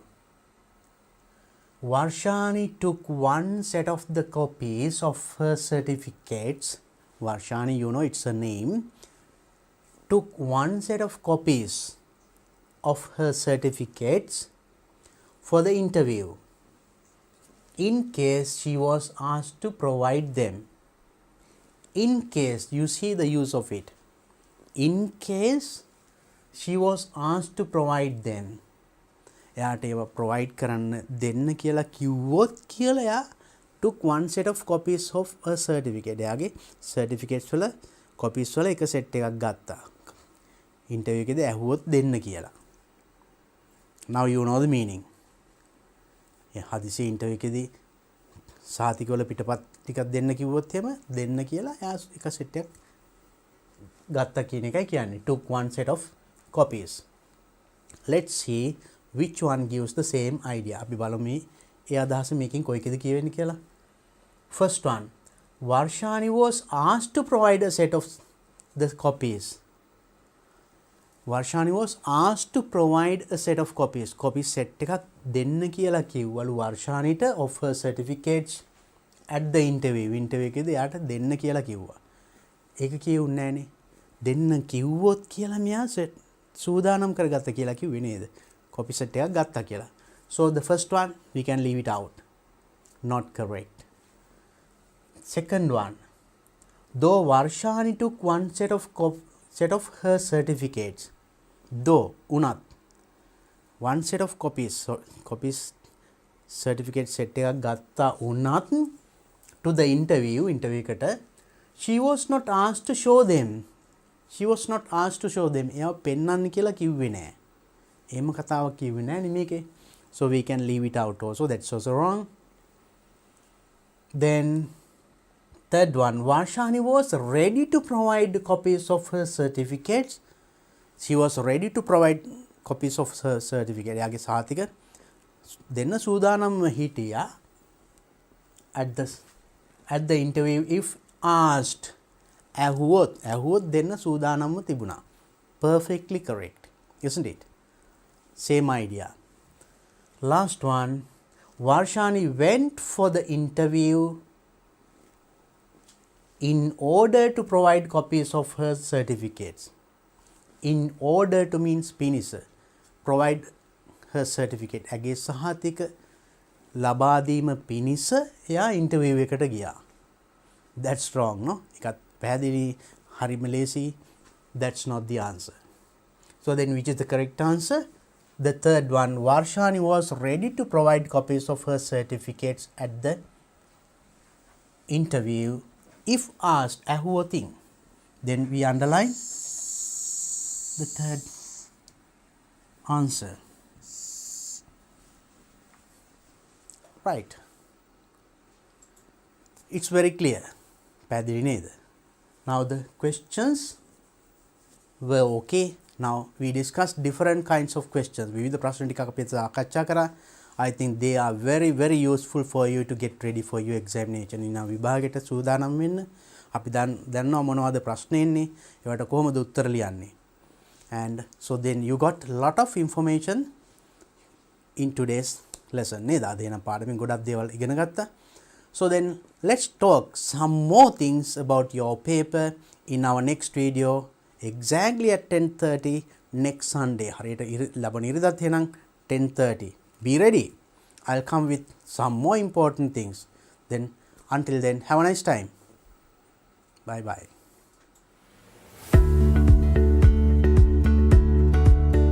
උසස් පෙළට හා පහස්ශ්‍රේණිය ශිෂ්‍යත්ව විභාගයට සූදානම් වන ඔබ වෙනුවෙන්ම දිවයිනේ ප්‍රවීණතම ගුරුමඩුල්ලක් සමඟ DP Education හරහා නොමිලේම ගෙනේන සජීවී පන්තිමාලාව. දැන් සෑම සතියේ දින 7ම උදෑසන 7 සිට සවස 5 දක්වා. සඳුදා උදෑසන 7 සිට 10 දක්වා. සංයුක්ත ගණිතය දුෂ්‍යන්ත මහබතුගේ ගුරුතුමන් උදෑසන 10:30 සිට 1:30 දක්වා. තර්ක ශාස්ත්‍රය මිග්ඩාඩ් ගුරුතුමන් සවස 3 සිට 5 දක්වා. ශිෂ්‍යත්ව වැඩසටහන මංජුල මහේන්ද්‍ර ගුරුතුමන් අඟහරුවාදා උදෑසන 7 සිට 10 දක්වා. බෞද්ධ ශිෂ්ඨාචාරය රත්මලානේ රතනසිරි හිමි වෑගන්තලේ ධම්මරතන හිමි උදෑසන 10:30 සිට 1:30 දක්වා. සංනිවේදනය හා මාධ්‍යධ්‍යනය අසේල බණ්ඩාරනායක ගුරුතුමන් සවස 2 සිට 5 දක්වා. ව්‍යාපාරධ්‍යනය සුපුන් විධානගමගේ ගුරුතුමන් බදාදා උදෑසන 7 සිට 10 දක්වා. ගිනුම් කරණය සේනක විල්ලද්දර ගමගේ ගුරුතුමන් උදෑසන 10:30 සිට 1:30 දක්වා. සිංහල ශානික කිරින්දෙනිය ගුරුතුමන් සවස 2 සිට 5 දක්වා. තාක්ෂණ වේදය සඳහා විද්‍යාව ප්‍රදීප් එස් දිසානායක ගුරුතුමන් බ්‍රහස්පතින්දා උදෑසන 7 සිට 10 දක්වා. ඉතිහාසය බිනර දිසානායක ගුරුතුමන් උදෑසන 10:30 සිට 1:30 දක්වා. කෘෂිකර්ම විද්‍යාව සුදත් වික්‍රමරත්න ගුරුතුමන් සවස 2 සිට 5 දක්වා. ජෛව පද්ධති තාක්ෂණ වේදය ශ්‍රීමාල් හෙට්ටිආරච්චි ගුරුතුමන් සිකුරාදා උදෑසන 7 සිට 10 දක්වා. දේශපාලන විද්‍යාව නිරෝෂන් දැඩිගමුව ගුරුතුමන් උදෑසන 10:30 සිට 1:30 දක්වා භූගෝල විද්‍යාව සම්පත් අල්දිනිය ගුරුතුමන් සවස 2 සිට 5 දක්වා ඉංජිනේරු තාක්ෂණ වේදය මහිමාල් ජයකොඩි ගුරුතුමන් සෙනසුරාදා උදෑසන 7 සිට 10 දක්වා තොරතුරු හා සංනිවේදන තාක්ෂණය නීල් ප්‍රසන්න ගුරුතුමන් උදෑසන 10:30 සිට 1:30 දක්වා භෞතික විද්‍යාව සී අතුකෝරල ගුරුතුමන් සවස 2 සිට 5 දක්වා ආර්ථික විද්‍යාව තිවංක ගොඩවෙලගේ ගුරුතුමන් ඉරිදා උදෑසන 7 සිට 10 දක්වා රසායන විද්‍යාව ශ්‍රීනාත් වික්‍රමසිංහ ගුරුතුමන් උදෑසන 10:30 සිට 1:30 දක්වා සාමාන්‍ය ඉංග්‍රීසි ඒ ජයවර්ධන ගුරුතුමන් සවස 2 සිට 5 දක්වා ජීව විද්‍යාව සුනන්ද කරුණාරත්න ගුරුතුමන් උසස් පෙළ හා ශිෂ්‍යත්ව විභාගයේ ජයගන්න YouTube ලයිව් තාක්ෂණය ඔස්සේ අදම DP Education YouTube නාලිකාවට පිවිසෙන්න Play Store, App Store හා Huawei App Gallery හරහා DP Education app එක ඩවුන්ලෝඩ් කරගන්න. ඒ වගේම Telegram app එක හරහා ඉගෙන ගන්න කැමති නම් අදම DP Education නිල Telegram group එකට නොමිලේ සම්බන්ධ වන්න.